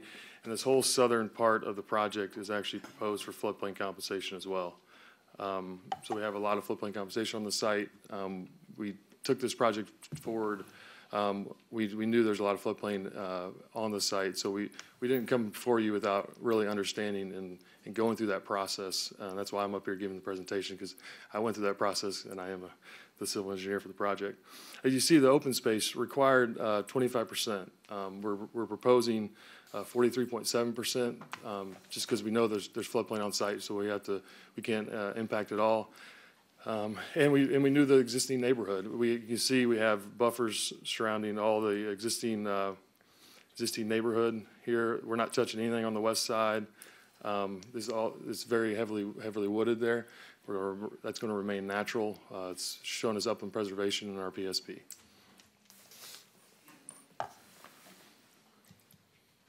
There are 2 wetlands on the site, and you can see it in the very northeast here. I'm circling. We do have a little wetland impact here, just because we had to build the road. That's our only access point. 0.31 acres of wetland impacts here to get the road in by the wetland. And there is a wetland up here in the northwest corner. These are SwiftMud. We do have a JD line approved by SwiftMud, so we do have that permit. These are set wetland lines. Proposing the standard 30-foot wetland buffers around all the wetlands as prescribed by the county. The stormwater design, like I said, we do have to do the 50% reduction in peak discharge per the requirement of the Buffalo Canal watershed. We will put this project into the master watershed because of the floodplain impacts and show no adverse impacts. we do have 21.69 acres of floodplain compensation that we're proposing with this project. And again, that's not a number that I just came out with. We have went through all very detailed modeling to show that no adverse impacts. Here's the haul route graphic. Kind of see if I can get the mouse. So the off-site floodplain compensation is over here to the east. The current applicant owner owns the parcels that connect all these parcels together. So we will be improving a haul route there, and then we'll have to put it back to, we'll remove the haul road, plant some trees so it looks in the condition it does now when we're done with construction.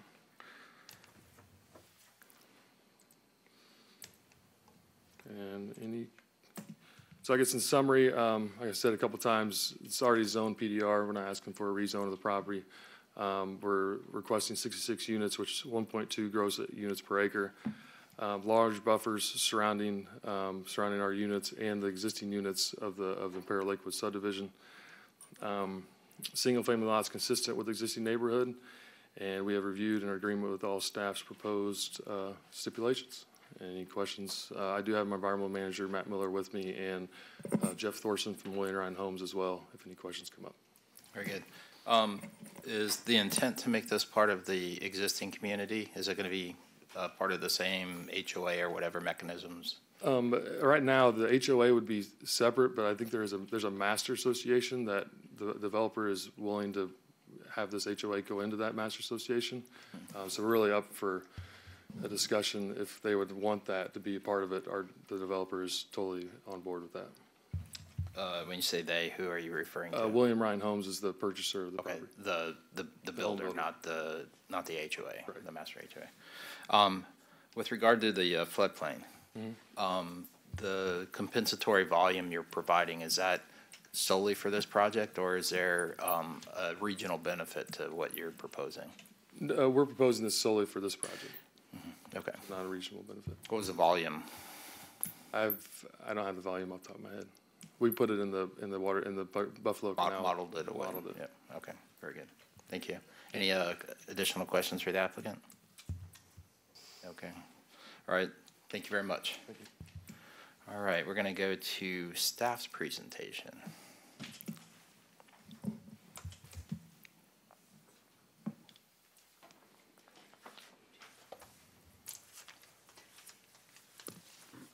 Thank you.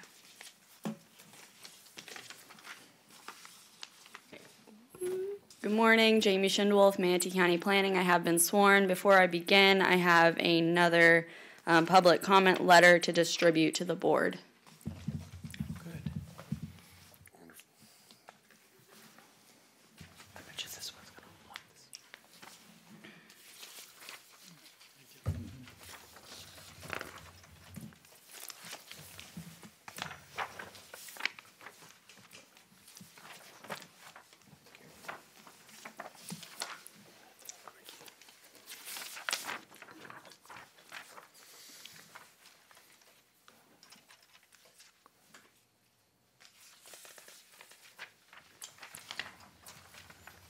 All right.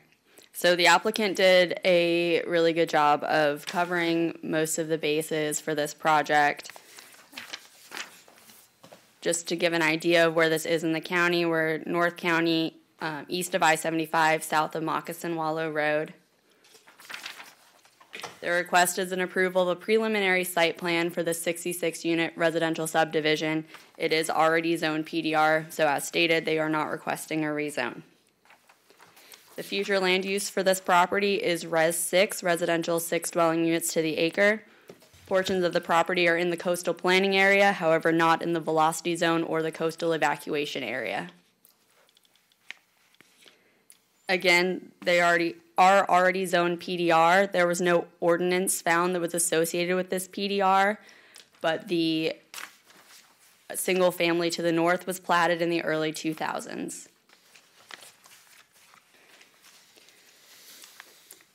As stated, you don't see the haul route on this map, so you don't really see the connection between these two parcels, but we do have an affidavit of ownership on file for that haul route in addition to these two portions of land.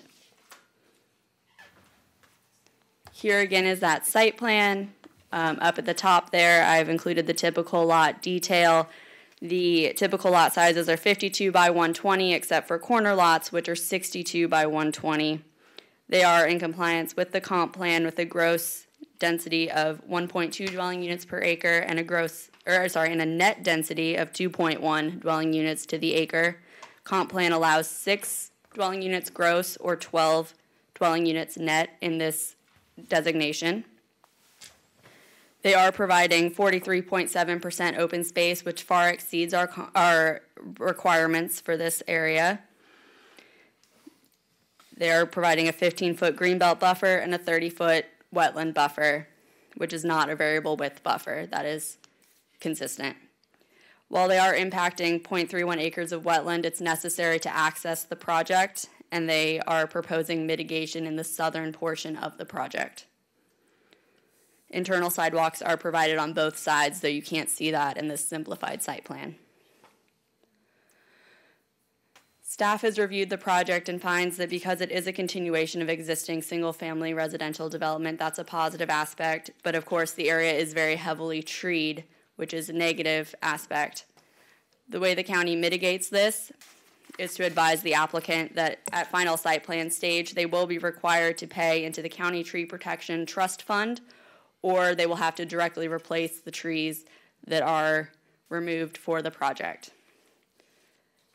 The project is in compliance with the comp plan and the land development code, and therefore staff recommends approval with stipulations. Very good.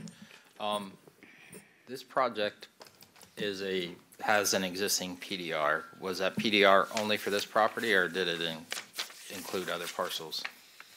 Well, it's zoned PDR, but it doesn't have an ordinance associated with it. So okay, so yeah, it's an assignment. How was that? So we do have parts of the county that were in 1989 when we did the general zoning that were just assigned PDR. Yep. Because of the nearby conditions, whatever the case was, we just expected those to become planned development residential areas. Okay. All right. And you made a statement regarding the tree replacement. Mm-hmm. Could we get some clarification? I think you said something to the effect that the trees that were removed from the project would be required to be replaced. I want to make sure it's clear that we're not replacing tree for tree, that there's a calculation. Right. I think just so there's not a misrepresentation or misunderstanding of the process. Tree replacement. Rob Knable, Environmental Management Section. And you've been have been sworn. Thank you.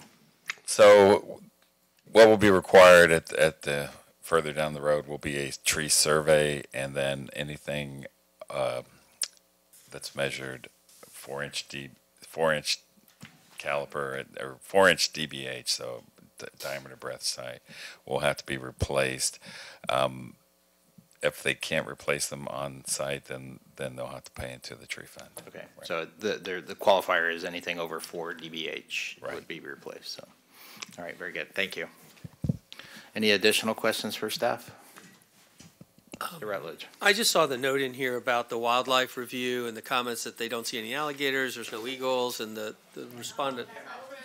I'm sorry. If you could, please hold your comments. You'll have an opportunity to speak. This isn't a sporting event. Everybody gets their chance. We just want to make sure everybody is on the record when we do hear the statement. So, do you have a question? They scare you off of it? I guess we're going to talk about alligators later on. My bad. Okay. I saw your name, Ms. Sylvia. Okay. All right. Any other questions for staff? Okay. Thank you very much. Now on to the alligators.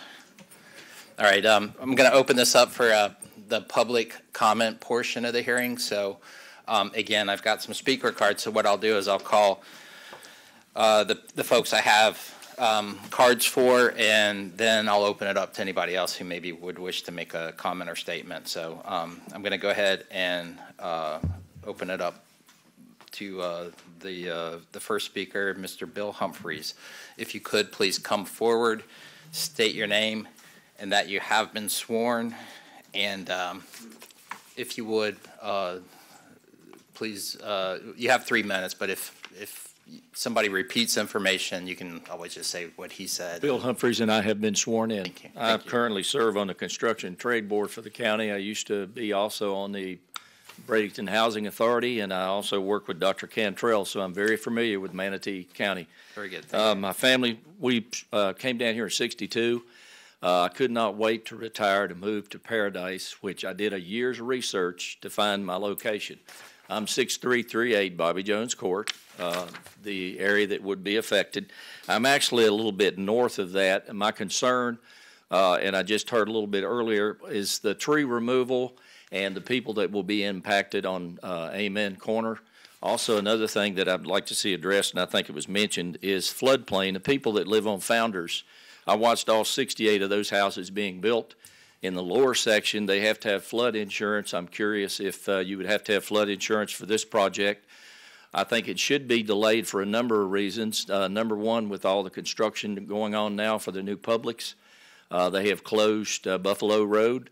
It will not be open until probably the end of May, so it's been impacting the people that live in that area. We've had to reroute through Regency or go out by way of Cisco. I think this is a project that if it is approved in the future, I just think at this point it should be delayed. Also, other concerns, you also know that with the infrastructure, the houses that Neil and other companies plan to build in that area, I would hope that this planning commission would address some of these issues as far as infrastructure. I know you don't do the building, but that's a real concern that people in that area have. I purposely built on that exit because I knew it was the last exit between Fort Myers and Ocala without a traffic light. And after 15 years that I've been there, we now have traffic lights. So I'm all for progress, but I think with that considered, we ought to look carefully at this particular project for the 66 homes. I will mention something about the alligators. I didn't plan on this, but since someone brought it up, I used to have Fred and Ethel in my preserve behind my house for the first 2 or 3 years I lived there. They're no longer there. I've never seen a coyote behind my preserve until the last 2 years, and it's impacting by all the trees that we take out. I don't consider myself a naturalist, but I do have some concerns as to the continuous building that we do and not considering the infrastructure that sometimes I think should be built first. And I thank you for the opportunity to speak. Very good, thank you. And just for clarification for the general audience, this zoning approval, if it should be approved, does not grant construction authorization. There's still processes they have to go through to get construction authorization. Again, this is just a establishment of rights, this process. So, all right, very good. The next speaker card I have is Gail Roselle. If you could, please come forward, state your name and that you have been sworn.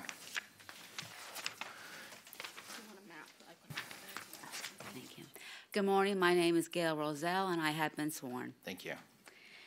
We, the residents of Imperial Lakes, are against the development of 66 single-family homes. The woods they want to develop have deer, bobcats, panthers, fox, eagles, and endangered turtles, white raccoons, and more. Moccasin Wild Road is now being developed with homes and businesses, and the wildlife has nowhere to go. Please keep this in mind when making your decision. We have endangered species in our woods, and we hate to see their habitat destroyed because they do not have a voice. And I do have attached photos of wildlife. You can, how many copies do you have? I only have one. Didn't know It has to go to the clerk of the court, and they'll enter that in the official record. You're memorialized for forever now. Very good. All right, the next speaker card I have is for Mike Rampino. Mike? Could state your name and that you have been sworn. Michael Rampino. I reside at 8606 Amen Corner Place, and I appreciate the opportunity to speak this morning. If I could, I'd like to just put my phone. And you have been sworn? Yes, sir. All right. Hold on. Anything you put in on the overhead has to be entered into the record. My phone. So, can they email pictures to you? No. No. So I'm sorry, you can't present it unless you. Problem. It was up there long enough you'd recognize the fact that one of the presenters the applicant has stated, my major concern is the floodplain mitigation area. And how do you take that from the picture you just seen? How do you replace the trees to look like that if the intention is to clear cut that acreage for flood mitigation? And could there be a condition placed on that floodplain mitigation to at least maintain, you know, the embolded area around the site plan, the yellow embolded property line? Could you not maintain a 15 to 20 foot deep natural tree buffer zone around that floodplain mitigation? Okay. What we're doing is we're collecting comments, and when we go to applicant's rebuttal, they'll address the ones that they feel are pertinent. Thank you very much. Or we'll ask the question, of course. All right, the next speaker card I have is Carol Knapp.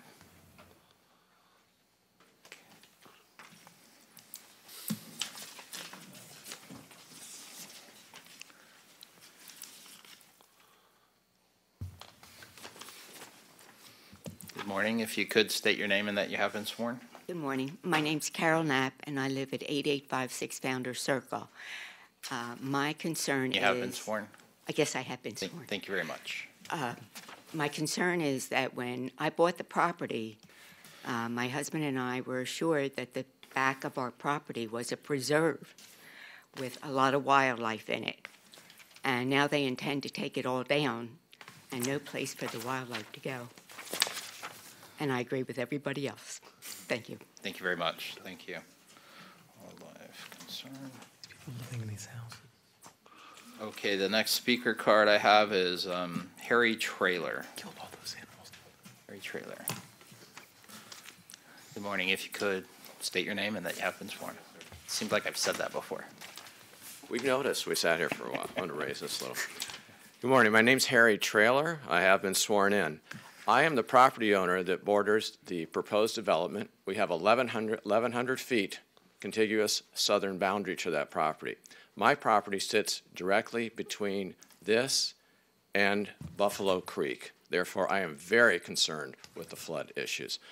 My engineer, Leo Mills, who many of you know, who does the surveys and is very familiar with the property and situation down there, instructed me to discuss the fact of the water going toward Buffalo Creek. When I look at the plat plans, and I must commend Ms. Schindledorf, Mr. Davis, and Mr. Gestenberg, who have all supplied me with data from the county. I appreciate all their help in giving me all that knowledge. But as I look in the southeast corner of said mitigation areas, it shows that there is a swale or a drainage easement going across the eastern corner of my property, which then goes on to the old Fish Farm Road, okay, which is 84th Avenue East, I believe it is. That's an easement that the county has. Currently, Peace River Electric has lines on there. Also in that very same easement, it is the drainage from the lift station located to the north that runs to the Buffalo Creek Reclamation Plant.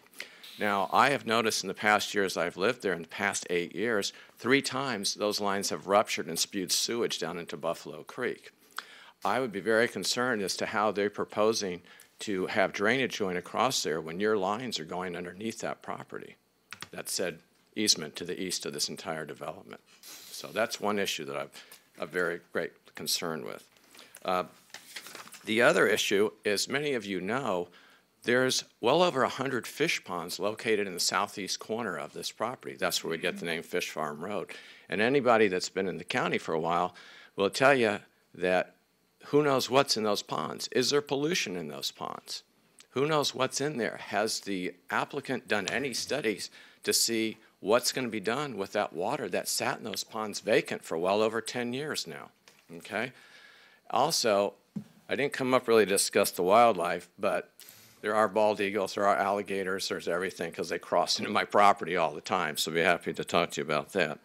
The other thing I'd like to ask about is the setback shows 15 feet on the south end of the property, along also on the west side corridor. How is a truck or vehicle going to navigate between the berm and the property of lines that this property encompasses? As we all know, a vehicle is 18 feet or better, yet alone a large truck that might be needed to service this. There's no allocation for turnaround. I believe a setback, as I believe someone mentioned earlier, of 30 feet or better would be much more reasonable. I also noticed that in what you supplied me, there is no tree data in the applicant's plans that has been yet to submit it. I have watched all the trees been marked, and we're familiar, as Mr. Mills told me, about the 4-inch, I think it's 4-foot rule on the tree or thereabouts. So the trees have all been marked, and it is heavily wooded. There's a great deal of oaks in there as well. So I see the yellow light flashing. Does that mean I'm out of time? You're close. Okay. But anyhow, that is another concern on those areas, because I have fences up, and I know other neighbors in the area also have fences, as well as what the residents to the north of me are saying. But the water is my biggest concern. Very good. And in general, unless you're trying to filibuster, I'll let you get your statements in. No, we want to hear your concerns. This is one of the few opportunities you have to interact with regard to these processes. Right. Can you please explain, speak a little bit further to the easement? So the easement is on your property and it crosses over into the other property? Right. Or If we can bring up one of those maps that Jamie had? Okay. If you look, yes. Trying to do. Is this microphone live over here as well? If you look right in this corner, right down in here, if you notice, this is my property all along this yellow line, the southeast corner. Right in here, the easement that is highlighted just to the east here is where Peace River Electric has their lines, and this, if you follow it from the north, where the existing road is, this is where your sewage lines run. And then they cross under Buffalo Creek, then they run over, I guess paralleling Buffalo Creek to the ponds over here, which are the reclamation. These lines are what I've watched ruptured. In fact, the county came across my property once to have Woodruff and Sons work on this. So I don't understand how the property to the northeast can be tied into this property here to the west with lines that are going to go over and on top, or some sort of drainage situation back and forth here to connect the two. Using this for mitigation, I'd also understand how water flows to the north in the United States. But that being said, with as many times as I've seen Woodruff out here repairing these lines, because I believe they're from the 70s, at least from when Imperial Lakes was first developed, how they're going to be able to cross that. So that does come into play with your sewage lines. Okay, very good. Thank you for the clarification. Yes, sir. And again, as we get into applicant rebuttal and staff closing comments, we'll address some of those concerns. Deborah Monreal, if you could, please come forward, state your name and that you have been sworn. Hi, my name is Deborah Monreal.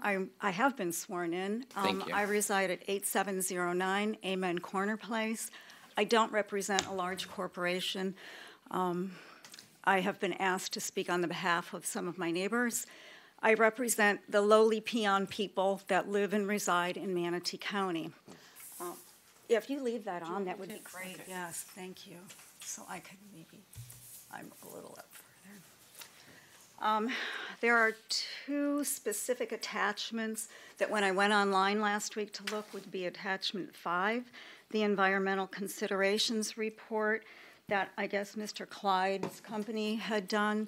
And yeah, for 2 years we've been watching huge trucks go in this back.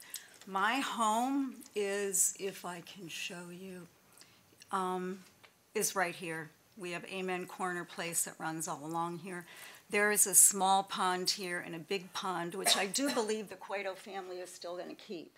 They're not selling that, which also is another concern.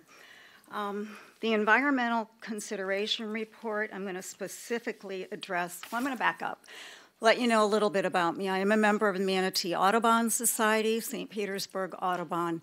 We work in conjunction with Florida Audubon and National Audubon. I am on the board of a bird rescue nonprofit based out of Bradenton. We'll rescue hooked pelicans, and red tide, green algae victims, Terracea Bay at the Skyway.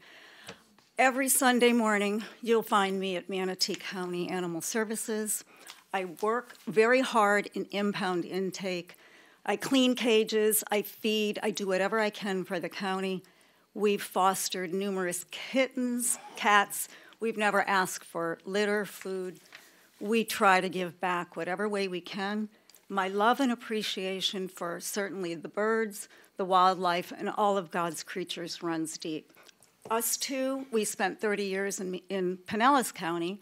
When we retired, we honestly too, like Bill, thought we found paradise. and I don't think you guys understand what we have. So, when I look at this report, and I'm looking specifically at, I don't know much about turtles.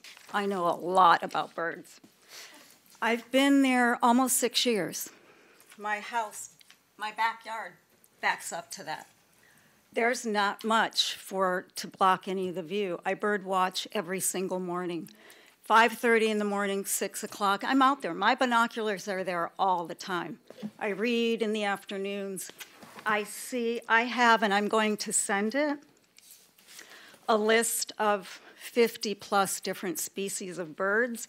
Many are on the Florida Endangered and Threatened Species list and or protected by the federal U.S. Migratory Bird Treaty Act. I'm sorry.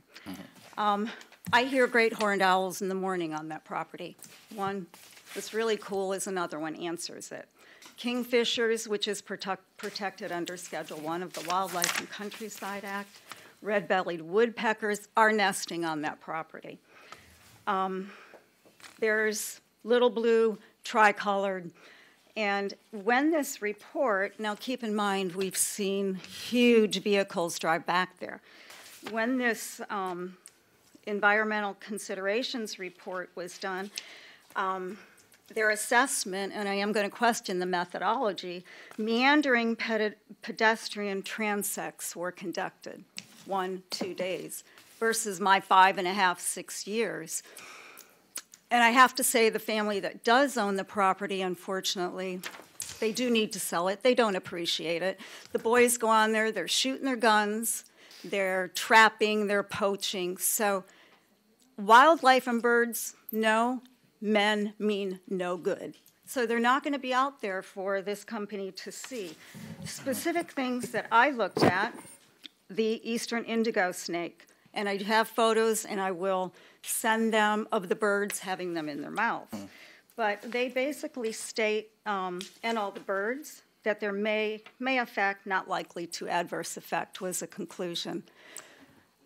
I'm going to ask every single person in this room just to think deep down. Do you honestly think that this impact isn't going to adversely or negatively impact the wildlife? But like it's been said, they have no voice. So they may be screwed in this whole thing. But the people have a voice. I don't even think Amen Corner Place was considered. These two ponds, there's going to be a road under the power plants. I have a photo actually of yesterday on those power lines. To be respectful of everybody's time, we have additional speaker cards. We understand your issues with the environmental report. Okay. Are there other elements? The school report too. One more thing though, with the alligators. I think we've all seen on the news the Mac Daddy. You know, he must be a 16-foot alligator. He is living in that pond. I saw him yesterday. He's been living there because he's very shy, but 300 feet away I took a photo of him and his girlfriend, and they live all along here. Right. So they will be disturbed. And I'll go on to the next. All right. The school report, number 6. Quickly, please, again. Yeah. 19 total students, and I do have to say sidewalks and bicycle paths, there are not, it says that sidewalks connect throughout the neighborhood. They do not. In front of the planned road to get to Bobby Jones Court, there's probably 350 feet that there are no sidewalks. And to be clear, any of the information is specific to the property delineated for the application. It doesn't. Well, who is responsible for the sidewalks? As we drive within the project, the applicant, but outside it's not the applicant, so we can't really consider that as part of this testimony. Okay. So. Well, it is a safety issue for the students that wait at the bus stop too. There's no sidewalks, so. Very good. So, you know, I thank you. I thank you for the job that you do. Please really reconsider this. Thank you. Thank you very much. And for the record, we're all volunteers. This isn't a job. Bless your heart. I know how difficult that is. Is that right? We're all missing work right now, so. Wait a minute, where's my check? It's in the mail. So, all right, the next speaker card I have is for Thomas Woodman. The parking pass. Yeah. And the free coffee. Yeah.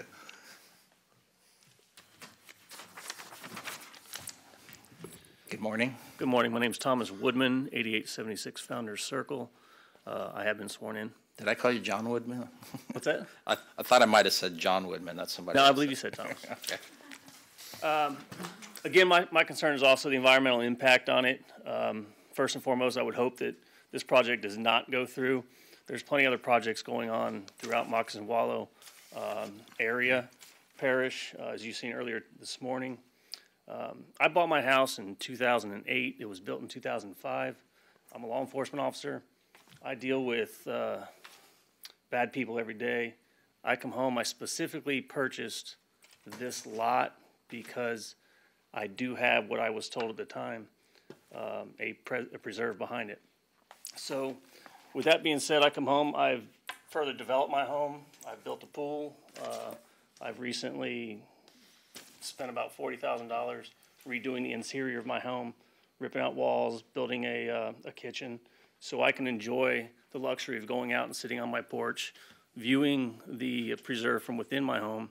I've personally seen a panther come through there. I've seen tons of wildlife, boars, deers, etc., constantly through there. The proposed development puts the property at, they say, a large distance between Founder's Circle and their property. That is not true. I think the minimum is 20 feet.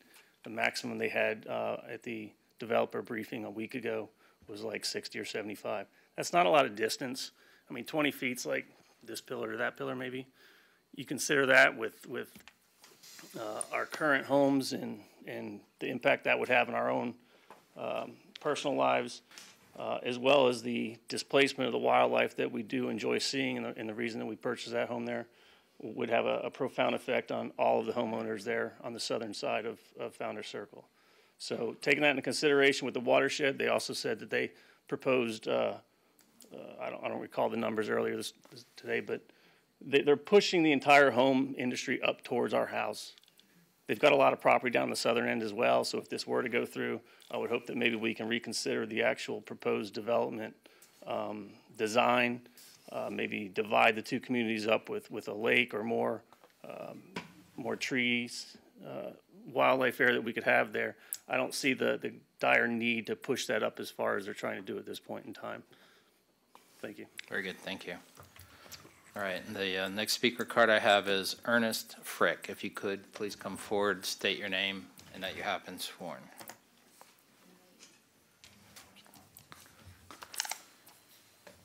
My name is Ernest Frick. I have been sworn. Thank you. I'm a resident of Founder's Circle. I'm an original resident. Just to tell you a little story about Fairway Imperial Lakewoods, which this subdivision is next to. It was not developed properly. It was not developed in any consideration for aftermath, much similar to this. For example, on Bobby Jones, when you enter our subdivision, you'll see our beautiful signs for Fairways at Imperial Lakewoods. We, as a subdivision HOA, we do not own that. Our subdivision only owns 4 feet away from the curb. That's all owned by the golf course and the current owner. That's how it was developed. There is 22 ponds on site. 11 are ours and 11 are the golf course. And because of that, we have to share maintenance fees with them. For example, this pond right here and this pond right here, which is surrounded by the golf course, private land, that's HOA. That's ours. We can't even get to that. All the rest of this is all a mishmash of HOA and owned by the golf course. Now, if our relationship with the golf course ever sours, we can never even get to those and take care of them. Much very similar to what you have here.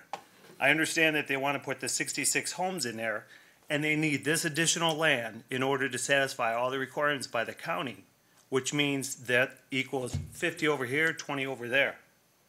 But you're now putting this future in jeopardy here for this HOA.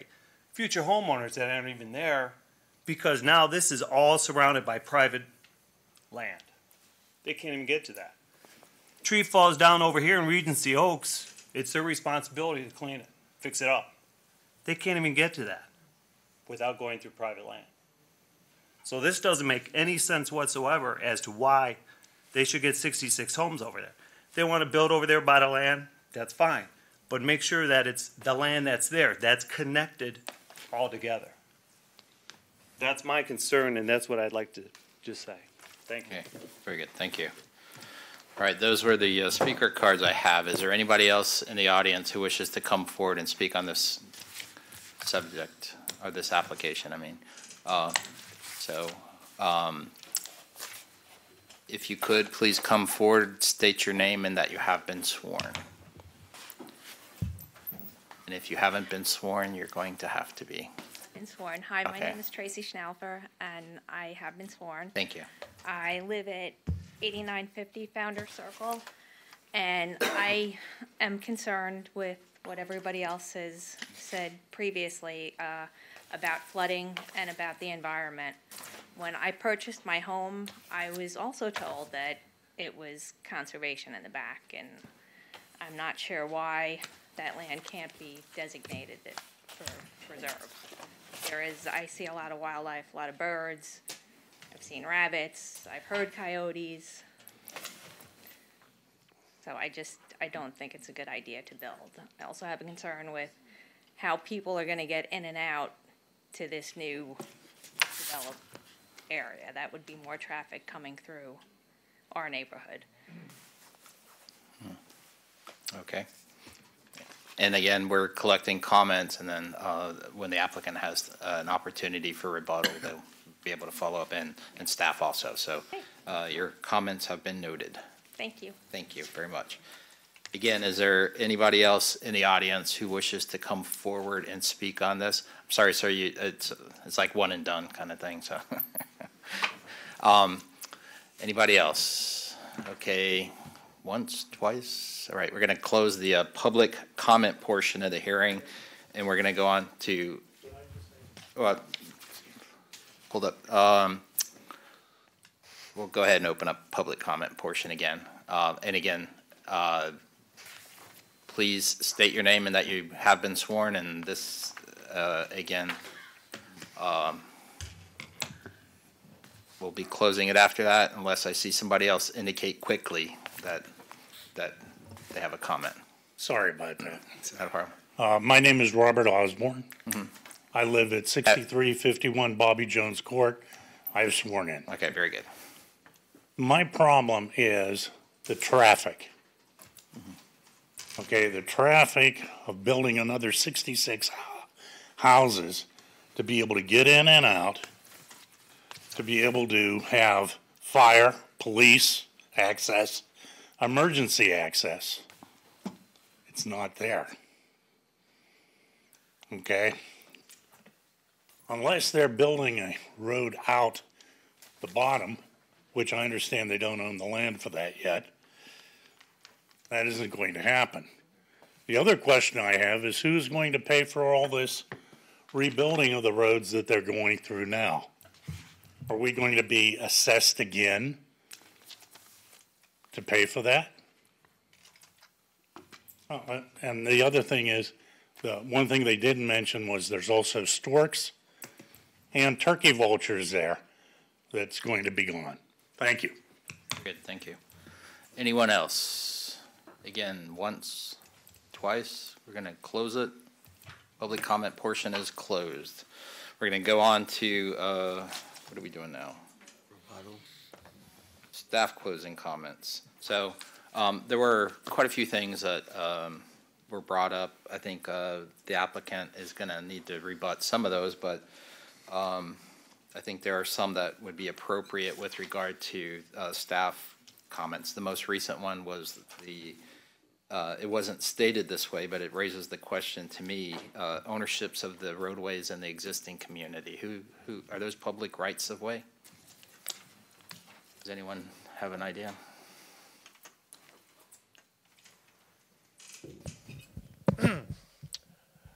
For the record, Thomas Gerstenberger, Public Works Department, have been sworn. Mr. Chair, to answer your question, the majority of the local streets in this particular area associated with the remainder of Imperial Lakes are public right-of-way. Okay. So that would mean that, one, if it's a public right-of-way, there can't really be a restriction on who can travel on it, and two, that the county has the responsibility for repair. Is that correct? Repair and maintenance. Mr. Chair, as far as public right-of-way, there is no prohibition unless provided through a county ordinance restricting vehicular traffic. That is correct. Very good, thank you. Mr. Gerstenberg, while you have the mic, there was a discussion regarding the force main, I believe that was through the site. Can you provide some clarity with regard to how this project might impact that? Certainly, Chair. I'll bring up a map. Thank you.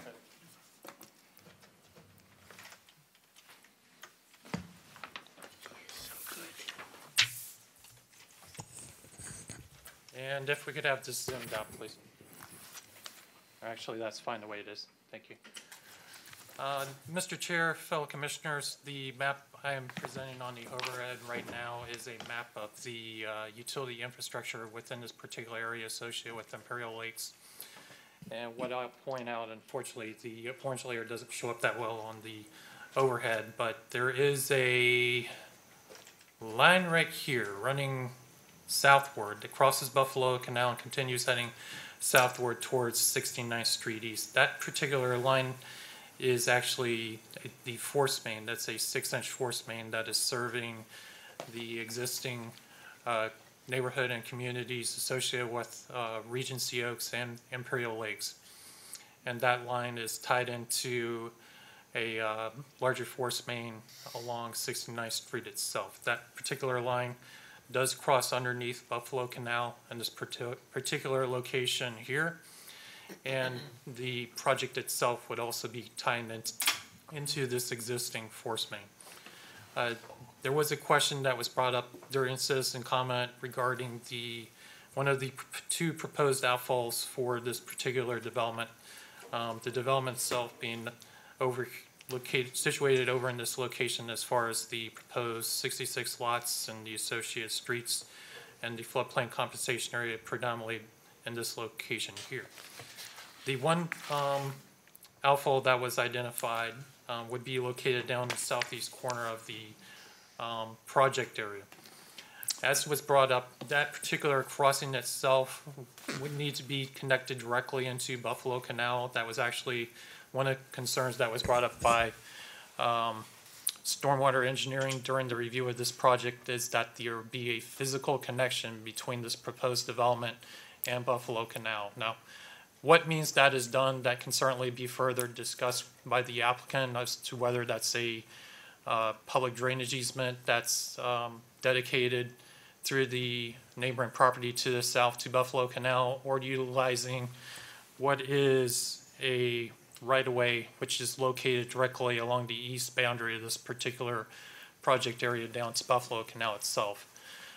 The engineer of record could also address whether or not this existing force main would create any potential conflicts with the proposed outfall in this particular location. However, I would point out in this particular area where this force main does go under Buffalo Canal, that particular force main, as custom with any type of crossing of a waterway, that particular force main would start to descend underneath the canal itself. It is quite common for when there is a crossing of this nature under a waterway, that particular crossing be constructed basically as a directional drill procedure, where there is actually a drilling that has occurred to install that force main under that particular crossing. But as I said, the engineer of record and the applicant addressed that comment further. Okay, very good, thank you. Any questions, further questions for Mr. Gerstenberger? Okay, thank you. All right, I'm sorry, did we have staff closing comments? Starting to blur together. Or did I just go into asking questions? No, just staff closing comments. I know there were some issues there. I think when I started making the statement for staff closing comments, it morphed into a question. So are there any additional comments from staff? Mr. Chair. Yes, sir. If I could address some Additionally, some of the concerns regarding flooding in this particular area. Yes, sir. This project and the neighboring subdivisions, neighboring development in this area is located in Buffalo Canal watershed. And as was identified by the engineer record, this project would be required to provide a 50% reduction in the allowable runoff rate for discharge based upon the proposed development. In addition, as was mentioned earlier, this project is providing significant area for floodplain mitigation due to impacts still associated with the proposed development within both the 100-year and the 25-year floodplains of Buffalo Canal. As a point of interest, Buffalo Canal watershed is actually the only watershed in Manatee County that was actually incorporated into the flood insurance rate maps with the 2014 effective firm. There was some concerns that were brought up during public comment about some of the home sites along Founders Court or Circle, I believe. And I did have Sandy Tudor with the floodplain management go back and look, and there are some of those lots on that particular road, Founders Circle, that were actually pulled out of the 100-year floodplain based upon letter of map revision. So it is in the best interest of any of those homeowners on Founders Circle, if they are concerned about whether or not they need flood insurance or not, to go back and look at whether or not their particular lots, there were, say, about a dozen or more lots that were pulled out of the 100-year floodplain based upon a letter of map revision with FEMA. Okay, Could you, who would be the best point of contact at the county to investigate this further? Sandy Tudor processes. She should be able to She's point. actually the recipient and through the county administration as far as any letter of map revision. She would be the best source for that information. Okay, to be clear, Mr. Gerstenberger is indicating that the maps that were recently adopted with FEMA remove some of the lots from the flood insurance requirements. It may be wise to advise your neighbors to investigate that again. So, and Sandy Tudor in Manatee County would be the best point of contact. Hey, Mr. Chair. Yes, ma'am. Mr. Bernard had a comment. Just to let you know that on April the 1st and 2nd at the Braden Dairy Convention Center, on Monday, April the 1st from 4 to 7, and Tuesday, April the 2nd from 1 to 7, FEMA representatives along with county, state will be there displaying the preliminary flood insurance rate maps and elevation requirements that highlight flood risk and could impact insurance rates. So, very good. Open to the public. Very good. Thank you. All right. Any other staff closing comments? Mr. Nabel. Well, did I? No, it's on. You got it. Robert Knable, Environmental Planning Section Manager. I have been sworn. Just addressing the species out there. The applicant provided a environmental report that did identify some species on those sites, some threatened species. I think probably need to hear back from them on their rebuttal. Section 705.2C in the Land Use Code does have a section in there that talks about preservation of native upland habitat if it confirms that there's critical habitat or habitat for endangered threatened species of concern exist. If there's a significant number of species of concern on site, then the code does direct them towards having a species management plan that's approved by Fish and Wildlife Commission. The key question, I think, which we should hear from the applicant, is whether there's critical habitat or not. So with regard to habitat, Mr. Nabel, Manatee County, they don't really review or approve the reports. It's just more of an advisory. If there's something that's reported, then they have to go through the state process, which they have to go through anyways. Is that correct? To an extent, I mean, we do. The code does require protection of upland habitat and the comp plan in some cases, but generally in the long run, it gets push back to the state for their recommendations on how to manage those. And the state, it's going to be through the Water Management District and through Florida Wildlife Commission, FWC? Mostly towards the Wildlife Commission, but yeah, and Swift-Mud or DEP do get involved. What is Manatee County's role in reviewing the environmental, the habitat?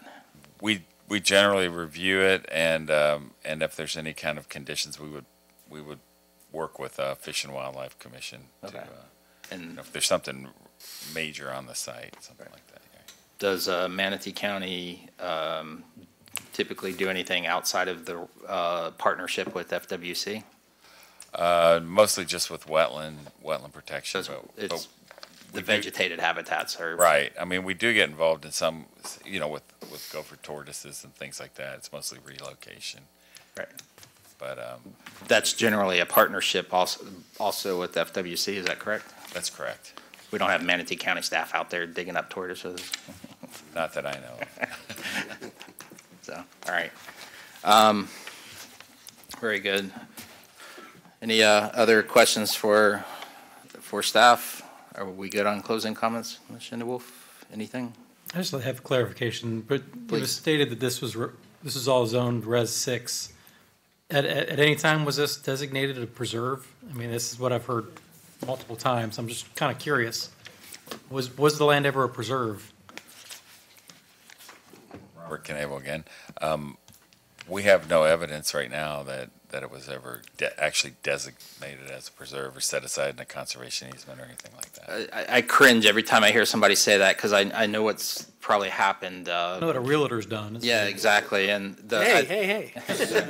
I think there needs to be a understanding or distinction when we're talking about preserves. It's something that's a formal process. It's not just looking at a treat area and saying, oh, that's a nice preserve. It's actually defined in the Land Development Code and state statute. So the fact that there are trees there doesn't mean they're always going to be in, as Mr. Smock said, sometimes your real estate agent may be a little overzealous in the use of the word. So it's just a frustrating thing when the comprehensive plan, the Land Development Code was developed in the 80s, and this was plotted out as a Res 6 potential.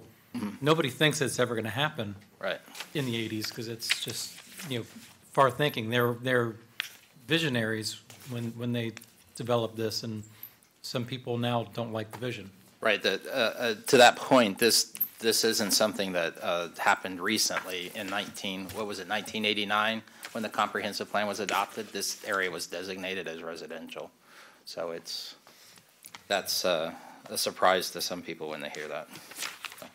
Any other questions for staff? Mr. Rutledge. So do we as a staff do anything on research for title? So, I mean, because really the truth is if somebody says it's a preserve, that's a commentary, it's cocktail talk. If you have an HOA, your document should say preserve, and it'll say that specifically. If your documents say that, you have an argument that you should make. And that's the same question I always have is, do we hear that? I think the other comment, if I may, is Ms. Monreal, did I say that correctly? So if you have specific knowledge, and you sound like really an expert, I am a casual watcher of wildlife, but if you have a specific knowledge, I do think that if we don't have a vehicle here, I know the state is, I've been on the other side of gopher tortoises and brown rats, and I think they're engaged to hear that, and I would argue that maybe we don't have any jurisdiction over that. But I can tell you we've stopped a number of developments because of bald eagles and different wildlife. So I appreciate the knowledge of this, and I can just tell you by seeing this in an aerial, there's tons of animals there. And we have the same thing. I lived on 70 where there used to be some green stuff. There's not anymore. But I just think you ought to make sure that that's fully vetted with other sources. Right, and for the record, again, this is an establishment, just a little bit of education. I know a lot of you, it's the first time you've been to a planning commission, but this is an establishment or a acknowledgement of rights associated with property. So we're not granting construction authorization. We're acknowledging rights with regard to this property. So restrictions are going to be based on whatever is brought forth during the other processes, the environmental resource permit process or the final site plan, construction plan. So just to understand, this isn't the only time this discussion is going to occur. It's going to occur multiple times. Some of those times will be in a public forum. Others will be through application and responses to agencies. So just a little bit of information for the folks who are currently participating in something they never thought they would have to be involved in. So, all right, very good. We're going to go ahead and go to the applicant rebuttal. So if you could, please come forward.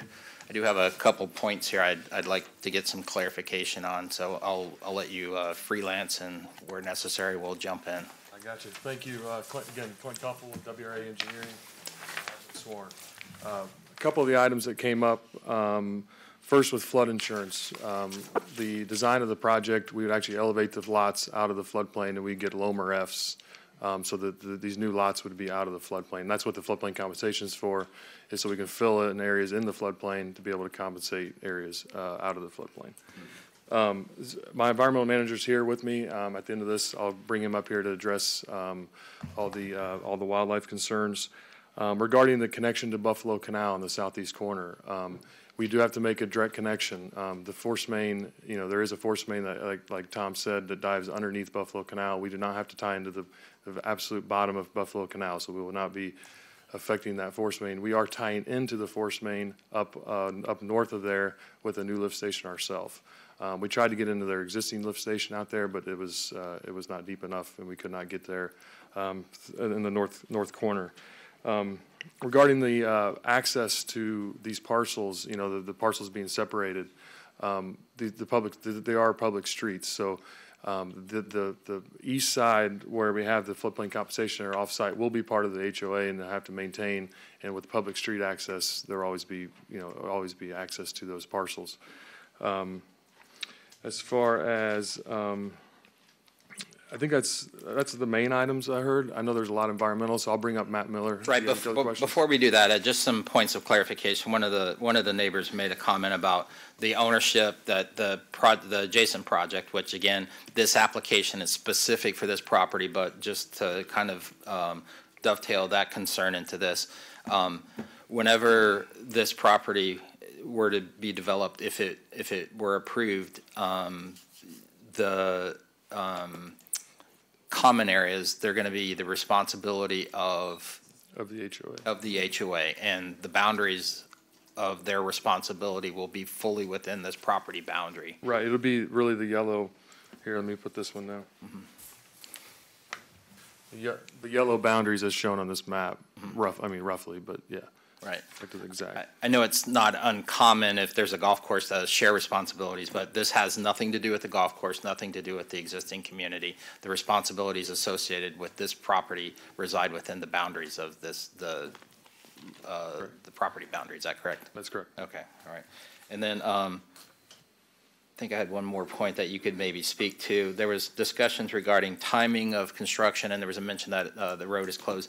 A lot of folks don't understand how long it takes to get a project from this point to actual construction. Do you have an idea if this were to be approved, and when somebody might see activity on site? Yeah, right now, like you said, we're in the preliminary site plan stage. We still have to go to the final site plan, preliminary plat, and construction plans with Manatee County, let alone Southwest Florida Water Management District ERP permit. So we're at least anywhere from 6 to 8 months out from being able to put a shovel in the ground out on this site. So the Buffalo Road is shut down through May, but we'll be well beyond that, that being back open with a nice new 4-lane road up there where it ties into Moccasin Wallow. With regard to the closing of Buffalo Road, does this project have anything to do with that? It has nothing to do with this. All right, so you don't control anything associated with the closing of Buffalo Road? Not with this project. I'm involved in that project, right, but it's not through this project. I should have phrased it a little bit better, so. All right, thank you. All right, thank you very much. Any questions? Can I bring up Absolutely, Matt? Absolutely. One for. One. Just, could you, one of the speakers talked about the tree buffer from the floodplain compensation. Can you talk about that a little bit? Yeah, And, I actually have a map here. Actually have it, does it? So what we have, the floodplain compensation area doesn't next to have a berm, it's going to be cut down from existing grades. So there's not going to be a big berm that you need to grade within this 15 feet. 15 feet will remain natural. We do have another 10-foot area where you can drive a truck. You don't need 18 feet to drive width to drive a truck around. But on the east side, if you look at this map here, we left much greater than the 20 and 30 feet to get to the structure that's going to be here, the outfall into Buffalo Canal. So that's kind of the maintenance area of this floodplain compensation area. Again, this is a floodplain compensation area, so it's just a cut down area. It would be a big pond cut into the landscape. And what about the distance from the existing houses? Existing houses, we do have one location where it gets within 20 feet, and that's in,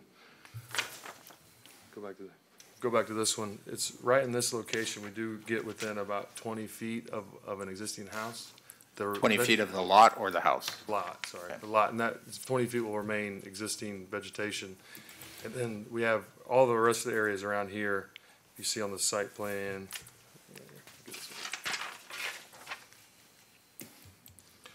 Will remain existing, and it ranges anywhere from 20 to 30, and then upwards here, you're getting into 50s and 60s of feet. And remain existing. Is that a buffer? That's a buffer that we put in the site plan. It's not What required. would the residents see looking out there back? The existing vegetation they have there now for the next 30 to 40 feet and upwards of 50, 60 feet in some areas. We're not touching that vegetation. We cannot.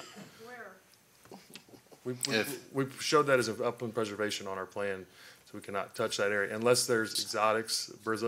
There is a lot of Brazilian pepper on this site. All these fish ponds that we talked about, it's full of Brazilian pepper. So when you look on this map, you see it is heavily wooded. There is some exotics out here that we have to clean up per the county ordinance. Right. There will be some cleanup of some areas on the site. Right. And just to go over a point that I think you went by very quickly, you said that this area was going to be preserved, which means it's going to be placed in an easement? The south area or all the, yeah, it's upland preservation shown on the preliminary site plan. So when we say preserve, it's actually going to be protected through an easement? On our plat. On our plat, it'll be shown as upland preservation. So that's the preserve that. The real preserve. The real preserve. Yeah, okay. All right. Even though it's between two houses, it would be preserved in perpetuity? Yes. Okay, thank you. All right. Any other questions before we go to the environmental folks? Yes, sir. If you could state your name and that you have been sworn. For the record, Matthew Miller, I'm the environmental manager at WRA, and I've been sworn. Thank you very much. Good morning. So I wanted to talk a little bit about the listed species report. I heard some comments on that. The methodology that we implement for our listed species methods is something that's been reviewed and approved by the Florida Wildlife Commission. We submit these same reports on all of our projects, and FWC has always been very complimentary on it. So it's a methodology that has been tested and comes from the state. To kind of walk you through the procedure, we start off with a database assessment. So we look at FWC's database, Fish and Wildlife Services database, to identify if there are any observations of eagles, fox squirrels, anything that they have in their database. We look at flux maps from SwiftMud to see what habitats are out there. And all of this is before we even put boots on the ground out there, so we know what we're looking for when we go out there. Then we implement our pedestrian transects. We cover at least 15% of each habitat type on site, and we make notes of any listed species that we observe out there. An important point to note is we may observe the species out there, but it's their nesting habitat that's protected. So just the presence of them doesn't necessarily restrict development, but there are some different procedures that would need to be gone through. So based on our database assessment, one thing that we did identify is that FWC showed a bald eagle's nest, an active bald eagle's nest, just south of our floodplain compensation area. So in that packet, you can see that we identified that that was a concern. We have a FAA licensed UAV pilot that took a drone. We tried to access it from the ground first, but we weren't able to get definitive evidence that there was no nest there. So we flew our drone and to identify if there was a nest in the tops of any of the ponds, and we weren't able to identify that. So that nest over time has been blown down or is not there any longer. The other thing that I wanted to point out is that, you know, the process doesn't stop with this report. We're going to be submitting that report to the Water Management District, as Robert pointed out. They consult with the Fish and Wildlife Commission, so they're going to have an opportunity to provide comment, and they're peer reviewing. And then we also have a stipulation that prior to construction, we're going to be doing a pre-construction walkthrough to make sure that nothing has changed in the 6-8 months down the road between when our approvals go through and when we may start site construction. So should either the Water Management District or the Florida Wildlife Commission find something that's inconsistent with their rules and regulations, what would happen? Well, for example, if, let's say, a bald eagle were to start nesting somewhere in the proximity of the project site, we've done our thorough investigation. When we did it, there was no eagle's nest. These things can move. If there were to be one on there, we would have to go through the procedure to get either a permit, or we'd have to design the site to avoid the eagle nest in certain buffer zones. When we do our pre-construction walkthrough, there's a small area that we have identified in our report that could be potential gopher tortoise habitat, and we'll be looking for gopher tortoise burrows in that area. We'll get a permit through the Fish and Wildlife Commission to excavate those burrows and relocate any tortoises that may be on site. So what our report is saying is we've done our walkthroughs, we've done our surveys. We haven't identified anything that would restrict the development of the site, but we also know that wildlife is mobile, and we're committed to do a survey again before site development to make sure that those conditions haven't changed. Very good. Mr. Rutledge. How long have you been in this industry? 15 years. Okay. Have you ever found a panther habitat? The Fish and Wildlife Service has a consultation layer or zone that does not extend this far north. So projects in this area don't go to the Fish and Wildlife Service for consultation on the Florida panther. One thing to note is that I think in the past 50 years, there's only been one documented occurrence of a female panther north of the Caloosahatchee. That was a couple years ago in Charlotte County. So the females haven't migrated, you know, north of Lake Okeechobee, which is why the consultation area is so far south. So you've never seen one? No.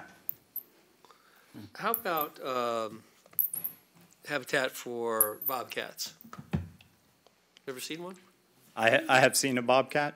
No, habitat, because you said habitat's the only thing. I mean, if they're transient across the property, that's not material, right? I mean, that's not jurisdictional. Right. So have you ever seen a bobcat habitat? Sure. I've seen habitat where you've had bobcats. I'm not sure.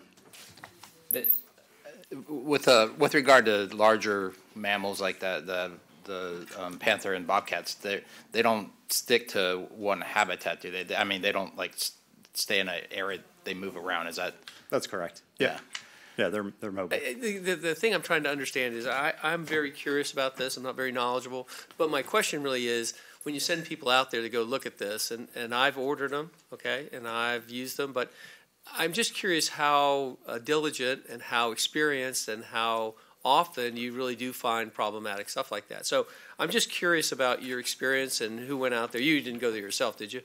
I have not. I've not been on site, but I have qualified staff that go out to all of our sites. I'm not even implying that. I'm just curious because it just seems like it's such a common occurrence that people live by the stuff, see it all the time, and then when somebody goes out and walks it, they don't see it. And I'm just kind of curious about your experience from my own education, sir. One thing that I will point out is that the species that we identified that could have the potential to utilize habitats in the nearby sites are commonly found on golf courses and in golf course communities. The alligator that people are referencing is not on our site. It's in a pond next to our site. And there's no ponds on our site that would be habitat for that alligator. So that is something that I think is. No comments. No, we're not going to do that. You know, an important thing to note that wildlife will adapt. You'll have songbirds and you'll have other things that are going to utilize habitat in a post-developed landscape. I'm just curious, again, when I see the arrow of this site, I recognize that kind of land condition. And I think you're right. I think maybe a lot of them moved when 75 was built. I'm sure that all happens. I'm just curious about how, as a board member, I should analyze a report that says I didn't see anything. That's all. It's Well, kind of a personal. to that point, the fact that you don't see specific wildlife, does that indicate to you that it's not on the site? No, that's why we say that we'll do follow-up pre-construction surveys. So what are you looking for when you do a site visit? Are you looking not just for animals, but what else do you look for? We're looking for the quality of the habitat and whether it's something where, you know, maybe it's foraging habitat. Ideally, what we're looking at is nests. Those are the areas that are going to be protected and that are going to affect your site development plan. One thing specifically is the bald eagle, because it's something that shows up on the database. Right. And so I anticipate that question, how do you know there are no eagles nests out there? Well, we've walked around, we've looked, they're the size of a Volkswagen in a tree. But yet, still, you have to make sure you do a thorough analysis, and that's why we had our drone done. That's above and beyond any of the FWC listed species methodology requirements. But I anticipated, knowing that there was a known nest at some point in the proximity of the site, I wanted to feel comfortable when I came before the Planning Commission, when I come before the Board of County Commissioners, that we've done our due diligence to make sure that we've done everything we can to identify these early on so we can design around them or permit it as needed. Any other questions regarding that?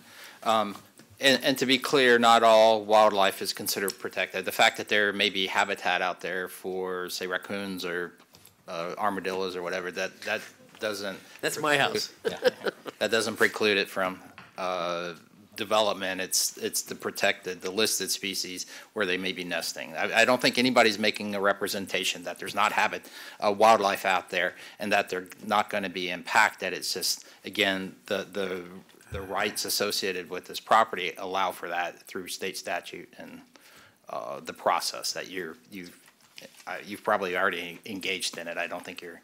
Chair. Mr. Roth. So regarding the alligators, does that specifically apply to the alligators in this case? In other words, they're there. I noticed you said it's a minor situation. It isn't required that they be. The American alligator is listed only in that it's similar in appearance to the crocodile. In this site, we don't have any. It would be the actual alligator nests that are protected, is my understanding. But there would be no restrictions on our site associated with the alligator. Just because there's an alligator there, it's not protected. Is that what you just said? Correct. I don't know where the crocodiles came from. Hopefully. That's another country. There are crocodiles in Florida. It's on the East Coast. No, right here. Some around. So, any other questions for the environmental thank you, specialist?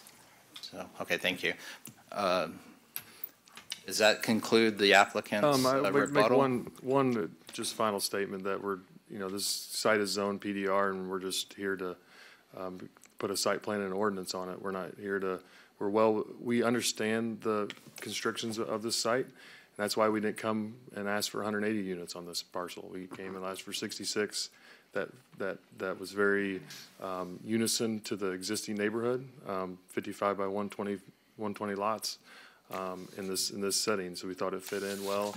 Didn't feel like I could come up here and present to you a project of greater units. So that's my closing statement. And any questions, let me know. Yeah. With regard to the fish ponds, are there fish ponds located within the property boundary? Yeah, there are. This whole rectangle here is old fish ponds. Right. That have been vacant, that have been abandoned for 10-plus years. Right. Tell me what effort you might have done to investigate. So we have a phase one on the project.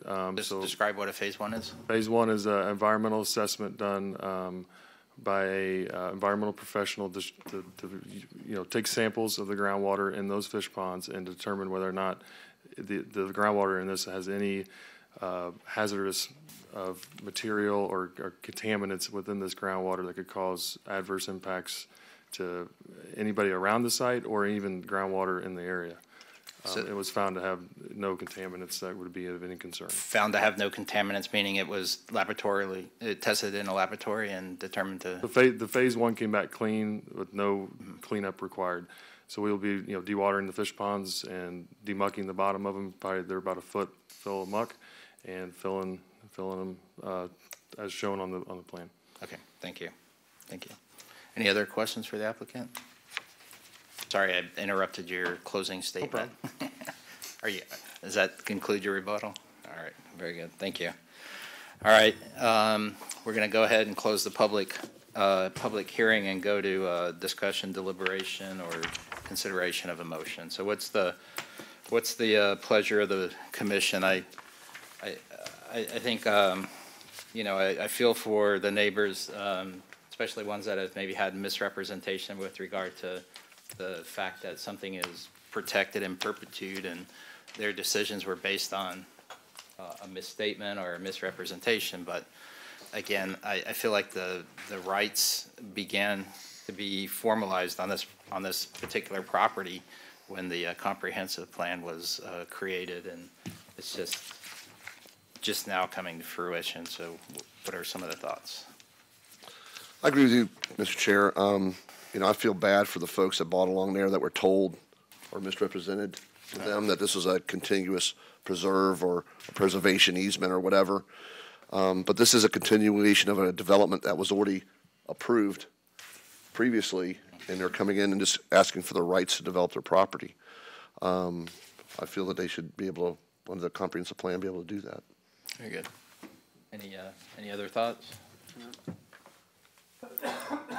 So, all right. What's the pleasure of the board? I'll make the motion, Mr. Chair. Based upon the staff report, evidence presented, comments made at the public hearing, and finding the request to be consistent with the Manatee County Comprehensive Plan and the Manatee County Land Development Code, I move to recommend approval of Manatee County Zoning Ordinance PDR 1810P as recommended by staff. All right, we have a motion. Is there a second? Second. Mr. Roth, second. Any further discussion or deliberation? All right, we'll call the matter to vote. All those in favor say aye. Aye. Aye. Opposed, like sign. Chair votes aye. Motion passes 7-0. So thank you. So we're going to move on to the next. We're getting close to 12. I think the next two will be relatively quick. So we're going to. Actually, the next three. Oh, next three. I know.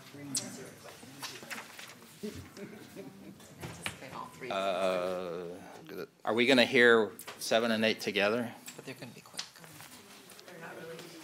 They're not related? Okay. Darn. Okay. All right, let's go ahead and open the item number 7 up. Ms. Tuzing. I know I can do this. Item number 7 is Plan Amendment 1810, Ordinance 1916. It's the Northeast Quadrant Comprehensive Plan Text Amendment. And this is a privately initiated text amendment to change the maximum development totals for areas within the Northeast Quadrant, amending the text of specific area policy 2.14.1.6 to allow an increase in the residential units, a change in the residential unit type mix, and a decrease in the commercial square footage. And this is a legislative matter, and the applicant's representative is here for presentation, as well as Jamie Schendelwolf for staff. Okay. Okay. All right. Go ahead. Yes, ma'am. Good morning, Mr. Chairman.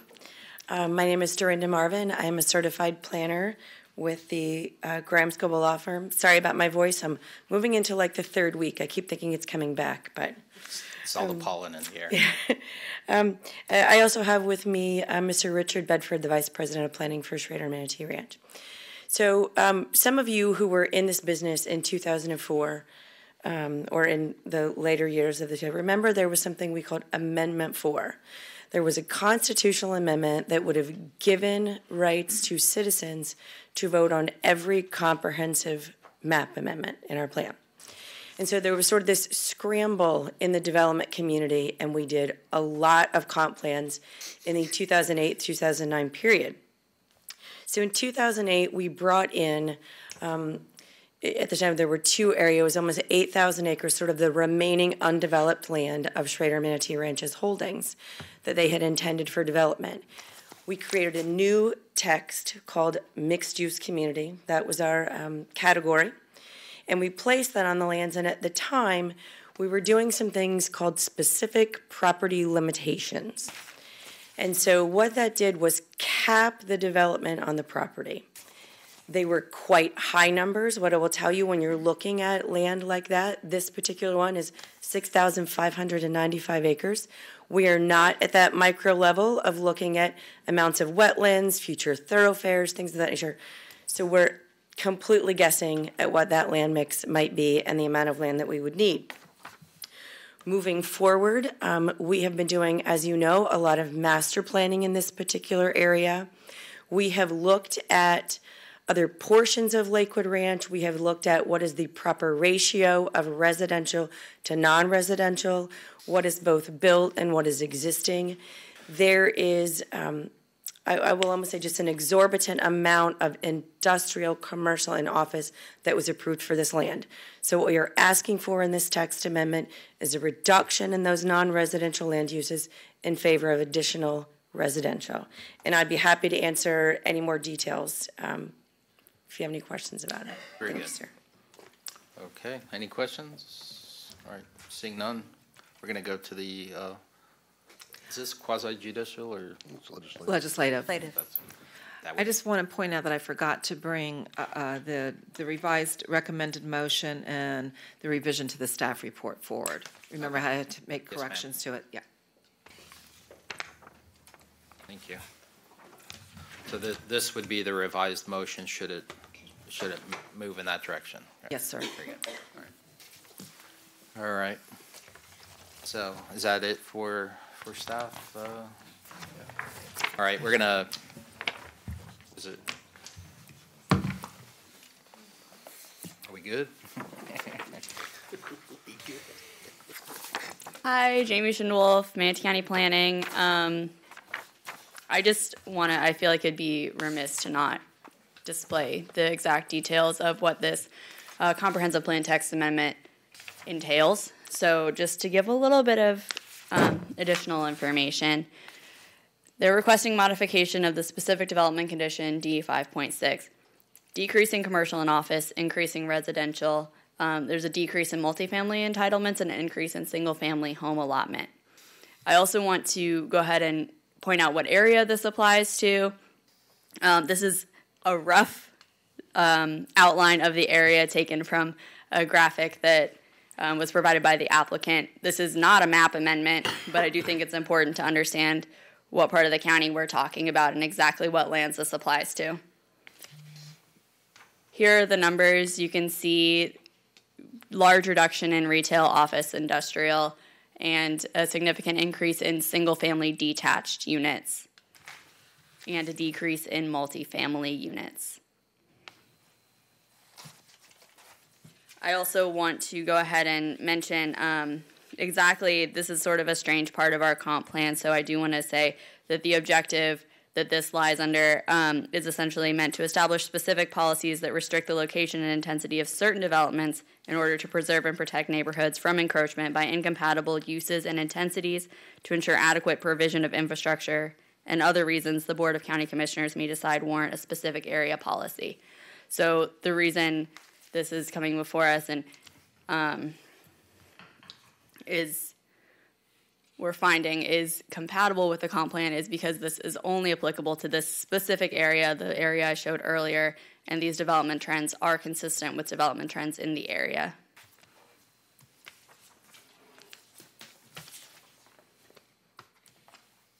Happy to take any questions. Would you describe this as a down zoning? That's no zoning. I mean, a lower intensity use, forgive me. Technically, because it's decreasing the square footage of commercial and office, so it is technically lower intensity. It will be lower density as well, likely, because of the lack of multifamily. Well, I don't want to say lack completely, but the reduction in multifamily. Less traffic. Well, What your chart says. All right. See? Any additional questions? Okay, we're going to open it up for public comment. So is there anybody in the audience who wishes to come forward and make a comment on this application? Anyone at all? Anyone? Anyone? All right, we're going to close public comment, and we're going to go to staff's closing comments. I mean, we're going to close public comment and go to staff's closing comments. Nothing? You good? Good? Okay, all right. Applicant rebuttal? Just very briefly. Yes, ma'am. Chairman Connerly and members of the commission, I would like to point to you in your package, you have a report from our professional transportation staff, Mr. Richard Stiles of Stantec. I felt that you asked a question and there was sort of a leading awkward answer to you. So the professional information that is in your staff report and in this package is that there will be a reduction in the traffic generation. Right. Thank you. Very good, thank you. Thanks. Any questions? All right, we're going to go ahead and close the public hearing, and Chair will consider a motion. Mr. Chair, Mr. DeLesline. based upon the evidence presented, comments made at the public hearing, the technical support documents, and finding the request to be compliance with the applicable portions of the Chapter 163, Part 2, Florida statutes, and consistent with Manatee County Comprehensive Plan, I move recommend transmittal of the Plan Amendment PA 1810 as recommended by staff. Very good, we have a motion. Is there a second? Second. Mr. Smock, second the motion. Any discussion, deliberation? All right, Chair's going to call the matter to vote. All those in favor say aye. Aye. Opposed, like sign. Chair votes aye. Motion passes 7-0. And out of respect for Ms. Acevedo, we're going to take a break. She's the only one that can't get up during the whole process. So we're going to go ahead and take a 5-minute break. So if you would, please be back at around 12:15, please. A little more than 5 minutes.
Call the public hearing back to order.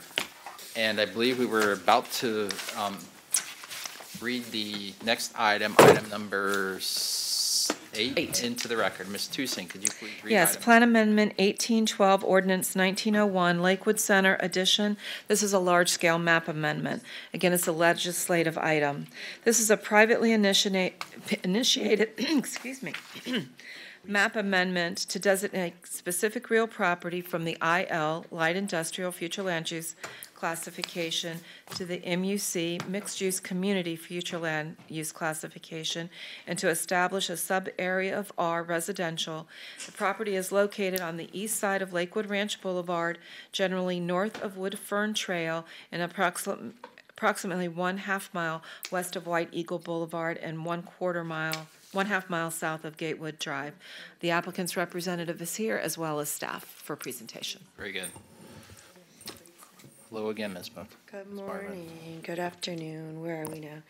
Dana's gonna pull it for me, I just have PowerPoint that just has a few photographs, aerials for you. This property, we're calling it the Lakewood Center Addition.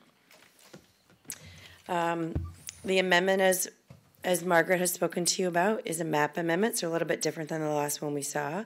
And I'm gonna explain to you why we're making this change from IL to mixed use community. If you see this property, it is a part right now of something that is called Lakewood Ranch Commerce Park. That is an industrial and office project that has a small amount of retail. It is across Lakewood Ranch Boulevard from Lakewood Ranch Business Park. So these were many years ago set aside as the industrial areas where we'd have light industrial and have employment. For many years, those have not completely developed. If you drive by Business Park, there are still a number of lots. So we're still in a position of, we are gaining residential for that employment to come. This particular property, if you can see, and this is an old aerial, I apologize, directly to the north, there is a development, a gateway, I believe it's, sorry, I didn't know what was going on behind me. Gatewood Business Park with some flex space, industrial space.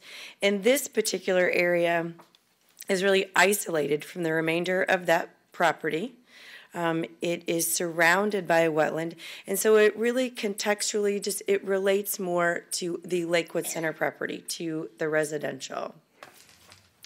What you will be seeing following this, because we can't look at them together, unfortunately, but you will be seeing a general development plan amendment and a DRI amendment to Lakewood Center. We'll be bringing this land into Lakewood Center, and we have a user that has proposed a very unique and sort of exciting development type for Lakewood Ranch that we've not seen before. It is single-family detached rental. It is the quickest growing market throughout the U.S. It's become very popular in the Southwest areas, in Texas and also in Utah. And it will appear as a single-family development. They will not be for sale products, and it will be managed like an apartment building. So people that want to move to Lakewood Ranch, could be elderly folks, could be young people that do not desire to live in a 3-story apartment complex. They like to have a yard. Maybe they want to try out Lakewood Ranch. We think this is a perfect fit for them. And so, as I said, this is the first step of many. We'll be back before you 2 more times to talk about this, and we would appreciate your recommendation to transmit this map amendment today. Very good. I do have one question. Just looking at the maps that were provided in the package, the delineated parcel doesn't seem to follow the property boundary, or is that not the case? It's sort of a 2-part answer. One of the things that we've done when we created a boundary survey of what we're going to sell to this buyer, we excluded all of the wetland areas. Okay. And so those wetland areas didn't come into the map amendment. They won't come into the project.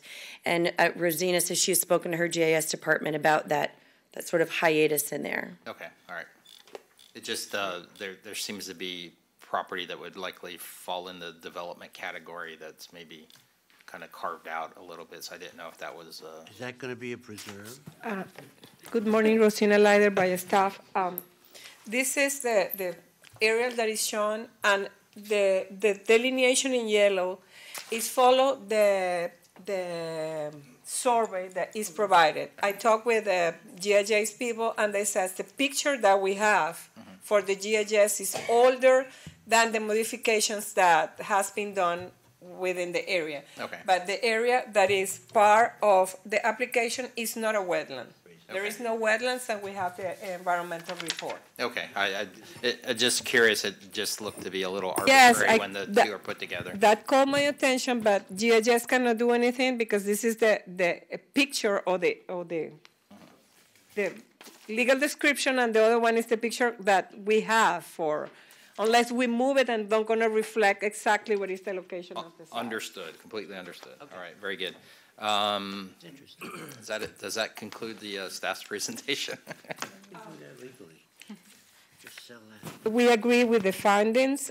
We found that the proposal is comparable with the adjacent uses, and this is a large compliant amendment that comply with the regulations. We don't have any other further comments. Very good, thank you. Any questions for staff? Okay. All right, we're going to open it up for public comment. Is there anybody in the audience who wishes to come forward and make a statement on this application? Anyone at all? Anyone? All right, seeing no one come forward, we're going to close the public comment portion of the hearing, and we'll go to staff closing comments. Rebuttal. Applicant waives their rebuttal. So is there any discussion, or shall we go to consider a motion? Mr. Chair, Mr. DeLesline. based upon evidence presented, comments made at the public hearing, the technical support documents finding the request to be consistent with the Community Planning Act as codified in applicable portions of Chapter 163, Part 2, Florida statutes, and Manatee County Comprehensive Plan, I move to recommend transmittal of Plan Amendment PA 1812, Ordinance 1901, as recommended by staff. Very good. We have a motion. Is there a second? Second. Mr. Roth, second the motion. Any discussion? Chair will call the matter to vote. All those in favor say aye. Aye. Opposed, like sign. Chair votes aye. Motion passes 7-0. Thank you. All right. We're on item number, what is it, 10, 11, 12, what is it? 9. Yeah, the last application to be considered. So, Ms. Tucson, could you please read item number 9 into the record? Yes, item number 9 is the 1816 Parish Charter School rezone, Alliance Parish LLC. This is a quasi-judicial hearing, and Dorothy Rainey is the planner. This is a rezone of approximately 9.19 acres, and it is located at the southwest corner of the intersection of Erie Road and 69th Street East in Parish. The rezoning is from Planned Development Commercial North Central Overlay and General Agricultural North Central Overlay to A1 North Central Overlay Suburban Agriculture zoning district. The applicant's representative is here, Mr. Barnaby, as well as staff for presentation. Very good. This is a straight rezone. And for the record, this is quasi-judicial, so you'll need to be sworn to provide testimony. In addition, I'd like to ask the Planning Commission if there have been any ex parte communications. No. Seeing none disclosed, we're going to move forward. Morning, Mr. Barnaby. Have you been sworn? I have been sworn. I'm Mark Barnaby, and I have been sworn. Very It good. seems like a while ago, but yes, I have been. I'm going to try to make this quick. First of all, I think staff has done a very, very thorough job in their staff report, and so I'm just going to hit the highlights of that, and I do compliment them on that. I want to thank Dorothy and all the staff for that. This is representing Parish Charter School. Robert Cambo is in the audience with me today, and he's the principal with that group. This is at the corner of Erie. Let's see, let me get this right. There we go. When you say he's a principal, is he really a principal, No, or is not he? that principal. Not that kind of principal, thank you. Okay, just checking. This is literally at the corner in the intersections here. You see Erie Road, which is projected to be a 4-lane collector road in the future, and 69th Street East. This is right in that corner here. The property is zoned, it's half PDC. This project, I actually brought it forward, was a small commercial center that was approved on this site several years ago. And the A zoning on the rear parcel, as I would call it, the easternmost parcel, the total acreage is about 9 acres, just over 9 acres. The reason for this request is we are proposing a charter school on the site. You can't put a charter school in PDC under your code, at least an elementary school. And so because of that, we are asking for a rezone, actually a down zone, which should be less intense in reality, from the planned development commercial. And staff suggested we be consistent.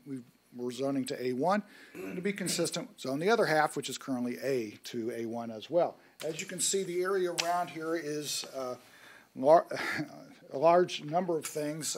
You've got Harrison Ranch just to the east of the site, as well as Ancient Oaks. You've got several large developments to the northeast, including Parish Lakes. So this is a developing area. We think this is totally appropriate for this area and consistent with both your land development code and your comprehensive plan. And we would respectfully request recommendation of approval. Very good, thank you. Any questions for the applicant? Okay, seeing none, thank you. We're going to go to staff presentation. Good morning, Ms. Rainey. It's afternoon. Good afternoon. I'm going on the old time. Dorothy Rainey for staff, and I have been sworn. I have a very brief presentation, but it will reveal a few more pieces of information that may be of interest. This is the Parish Charter School rezone. Next slide, please. This future land use category is Res 3, as is most of the surrounding area. And then, as Mr. Barnaby showed, the west half of the site is PDC, and the east half is A, or General Agriculture zoning. Here's a close-up of the aerial. You can see the streets are named Erie Road there and 69th Street coming from the north. Next site, next up. It's 2 parcels, as was mentioned, 9.19 acres, with PDC North Central Overlay and General Agriculture North Central Overlay zoning. As I mentioned, Res 3 future land use for both parcels, and they're both vacant. There was a home on the east parcel which was demolished recently. And the request itself is to rezone the 2 parcels to A1 with a North Central Overlay being retained. And once the rezone is approved, the applicant is proposing the charter school. There is a final site plan that's actually already approved, but has not been released pending this rezone. Once the board approves it, it will be released. To the north of the site is county-owned right-of-way that's zoned PDC and general agriculture, with the roadway and stormwater ponds as the improvements within that property. To the south is single-family residences zoned A. There's like a large parcel single-family home, and the PDR Ancient Oaks development. To the east is A-zone commercial agricultural property to basically the northeast. And then to the east in general is PDR zoned, or the Ancient Oaks. To the west is county-owned right-of-way and the PDR zoned residential development across Erie Road. This is the pending final site plan for the charter school. This is the civil plan which shows the layout. And then the next one is the landscaping. A little difficult to see, but so the positive aspects are that the proposed A1 zoning is compatible with the surrounding zoning districts. The rezone from PDC and A to A1 will reduce maximum intensity in the PDC zoning and will limit certain agricultural uses in the A zoning. The rezone to A1 is consistent with the future land use category of Res 3. And then the negatives, the rezone from PDC and A to A1 will allow residential development on the site at 1 dwelling unit per acre. And there is PDR development east of the project, which will be adjacent to the A1 zoning. But the mitigating measures are that the rezone is reducing potential agricultural intensity, and there are large areas of open space within the PDR development to the east with no single-family uses between the subject site and the homes. So it's an open area. And we recommend approval of the request for rezone. Any questions? Did you show a GDP that was provided? No, that was a final site plan Okay. for all right. the actual school to be constructed. Okay. Yeah. It wasn't included in the. There's no plan All with the straight rezone. Okay, okay. That's the only question I have. Any other questions for staff? Okay, seeing none. Thank you very much. Thank you. So we're going to open this up for public comment. So if there's anybody in the audience who wishes to come forward and make a statement or comment regarding this application, please do so. Okay, seeing no one come forward, we're going to close the public comment portion of the hearing and ask, is there any questions, comments, anything? Okay, seeing none. Staff closing comments? Waived. Applicants? Waived. All right, very good. All right, so we're going to close the public hearing portion of the hearing. And Chair will entertain a motion. Mr. Chair, I'll make the motion. Yes. Based upon the staff report, evidence presented, comments made at the public hearing, and finding the request to be consistent with the Manatee County Comprehensive Plan, the Manatee County Land Development Code, I move to recommend adoption of Manatee County Zoning Ordinance number Z1816 as recommended by staff. Very good. We have a motion. Is there a second? Second. Second, Mr. DeLesline. Any discussion? Hearing none, we're going to call the matter to vote. All those in favor say aye. Aye. Opposed, like sign. Chair votes aye. Motion passes 7-0.